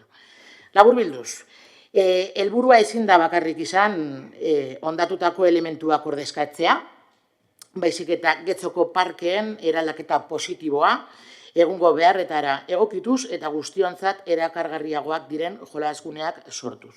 Eskerrik asko. Eskerrik asko. Bai, Egiluz Andrea. Muchas gracias, señora alcaldesa. Eskerrik asko alkate Andrea, Alderdi Popularretik, mozioan beste puntua gehitu denez uste dugu ezinbestekoa dela jolastoki inklusiboak izatea, irisgarritasuna bermatuz, eta ez bakarrik oztopo fisikoak kenduta baizik eta kognitiboak ere. Horrela, taldeko jokoa bultzatuko dugu eta arazoa dituzten umeak kontutan hartuko ditugu, arazo psikikoak zein fisikoak, joko librea, albidetu behar dugu, usaina, kolorea, testura guztiak kontutan hartu horrela toki seguru eta divertigarria eta ere inklusiboa izango da. Ezin dugu ahaztu, ez da ere oso garrantzitsua delako. Mantendu eta garbitu behar direla. Parkeak, gure bizilagunak askotan kezatu izan dira eta askotan esan izan dugu baita. Horre gainera, segurtasuna ematen die familiei horregatik guztiagatik baiezko bota emango diogu mozioari. Eskerrik asko. Eskerrik asko, alkate Andrea. El equipo de gobierno se abstendrá en esta moción porque no aparta de nada. Gu abstenitu egingo gara, honek ez duelako ezer berririk ekartzen gure kasurako. Zarkitutako elementuak berritzaiengatik horrezkatzea oso ondo dago, baina praktikan ez da horren erraza. Ezin dugu kolumpio bat, sabu bat aldatu tirolina bategatik. Gauza bakotzerako espazio bat dagoelako. Oso erraza da proposamenak egitea, mugapen teknikoak eta kudeaketakoak ezagutu gabe. Momentu honetan, Getxok 29 jolastoki ditu. Eta ez 40 proposamenean esan bezala. 29 dira. Hoie guztiak diseinatu dira adin desberdinetarako. Gainera, praktike berrietan badaude joko berritzaileak eta horren adibide garbi bat Arene parkean daukagu. Beheran, 4 metrotik gorako altuera duten egitura jarri dira, zailtasun maila desberdinekin. Hemen aipatu ditugun adibideak azalera handia eskatzen dute eta hori ez da bideragarria gaur egungo parke askotan. Ideia horiek balora daitezke garapen berrietarako, baina ez espazioak ordezkatzeko. Bestalde, jarraituko dugu garbitzen, margotzen, egin behar den guztia egiten parke zein kaleetan, baina garbitasuna ez da gure ardura bakarrik. Teietzen eta beste eremu batzuetan, 20 zakarrontzi inguru daude eta guztiz ere bertan zaborra gartzen da. Beraz, kontua ez da bakarrik bideen garbitasunan zentratzea. Kontzientzazioa behar dugu eta eremu garbi bat behar badugu, guztiok egin behar dugu gure zatia eta espazio publikoak errespetatu. Herritarren parte hartzaz ari garen honetan, beti defendatzen dugu jendea entzun behar dugula, proposamena kontutan hartu. Parke hau ez da udalak beralkabuz bakarrik hartutako erabakia, aurrekontu parte hartzaietatik sortutako zerbait baizik. Herritarrek eskatu zuten estalkidun parke bat eta hori egiten ari gara, eta momentu bakar batean ere ez da pump track pista bat planteatu bizikletentzat, edo beste ezer. Hain zuzen ere, ez delako herritarren partetik eskatu, are gehiago. Inguruko eskolak eskerrak eman dizkigu bezalako espazioa daukagulako. Horregatik guztiagatik uste dugu oso garrantzitsua dela koherenteak izatea. Eta ezin dugu defendatu gauza bat interesatzen zaigunean eta gero deskartatu interesatzen ez zaigunean. Besterik gabe mozio hau ez da konponbidea, benetako konponbidea arasorako, eta ez du kontutan hartzen egunerokotasuna jolastukitan. Horregatik guztiagatik gobernu taldetik abstenituko gara. Eskerrik asko. Eskerrik asko. Beste norbaitek? Benito jauna. Eskerrik asko, alkate Andrea. 49 hori da guk aukritu dugun zifra. Mozioa honetxita ikusiko bagenu inventaria daukagula hau egunean, horrela, hori lehenik eta behin, bigarrenik. Badakigu kolumpio bat sartzen den tokian, ez dela tirolina bat sartzen. Ez da teknikaria izan behar, hori jakiteko, baina plaza handi bat badaukagu, eta bertan, etxetxoa, tobogana eta 2 kolumpio badaude, eta hori berritu behar bada, hor egin daiteke beste planteamendu bat, eta pentsatu guazen bigarren bizitza bat ematea plaza honi. Eta horretarako elementu berezi batzu jarditzakegu, aurrentzako, eta hori da azken finean eskatzen duguna, ez da? Gure plaza eta parkak horre betetzen ditu biziz, hori da esan nahi genuenean. Eta bakoitzaren kasuistika desberdina da, hori argi dago, baina guztion erreflexioa izan behar da azken finean, plentxan ez egiten ari den bezala ez da, hori gure mozioan aipatu izan dugu. Etzaigu bidezkoa iruditzen esatea mozioak ez duela ezer berririk ekartzen, edo jada egiten ari zaretela zerbait, hori ez delako egia ezarete ezer egiten ari. Ez hori ze. Arenen parkea esan duzu azken adibide modura, baina bai, kompletoagoa da, adintarte desberdinetarako delako, baina ez da kontutan hartzen esate baterako espazio berde edo naturalik jolasteko toki gisa. Ez dakigu zer nolako zabuak egongo diren plaza horretan, badakigu adintarte baterako eta beste baterako direla, baina ez dakigu zer gehiago egongo den. Eta ez udaltalde gisa, herritarrek ere ez dakite. Eta Arenen eta beste toki batzuetan ez da egiten ari ezaretena da mozioan jasotako beste puntu bat. Eta garrantzitsuena, parte hartzea kontutan hartzea. Proposatu genuen foroan ere, jendeak parte hartu behar duela hau bezalako erabakietan, ez da? Egia da, hezkuntza zentro batzuetan behar bada berriztu direla kolumpioak eta eskola komunitateak edo bestek etxekiten zer jarriko zenan. Eta gero, komentarioetan agertzen zen, eske lengua gehiago gustatzen zitzaigun, ez dakizer, hori ze gertatzen da hain zuzen ere herritarren parte hartzea kontutan hartzen ez dugunean. Adingabena tartean. Horregatik, nik ez dut uste mozioak ezer barririk dakarrenik, baina, eskerrik asko babestuko duzuen hori. Norbaitek? Ez? Beraz, bozketara pasatuko gara. Mozioaren aldeko bozkak. Partido Popularra, Elkarrekin Podemos eta EH Bildu. Kontrakorik ez, abstentzioak, PSE Euskadiko Ezkerra eta Eusko Alderdi Jeltzalea. Eta honekin galde eskaeren atalera pasatuko ginateke, ez dakit badagoen galde eskaerarik. Ez, beraz, udalbatzarrari bukara emango dugu, amaitutzat joko dugu udalbatzarra. Eskerrik asko guztiei, egun hona izan.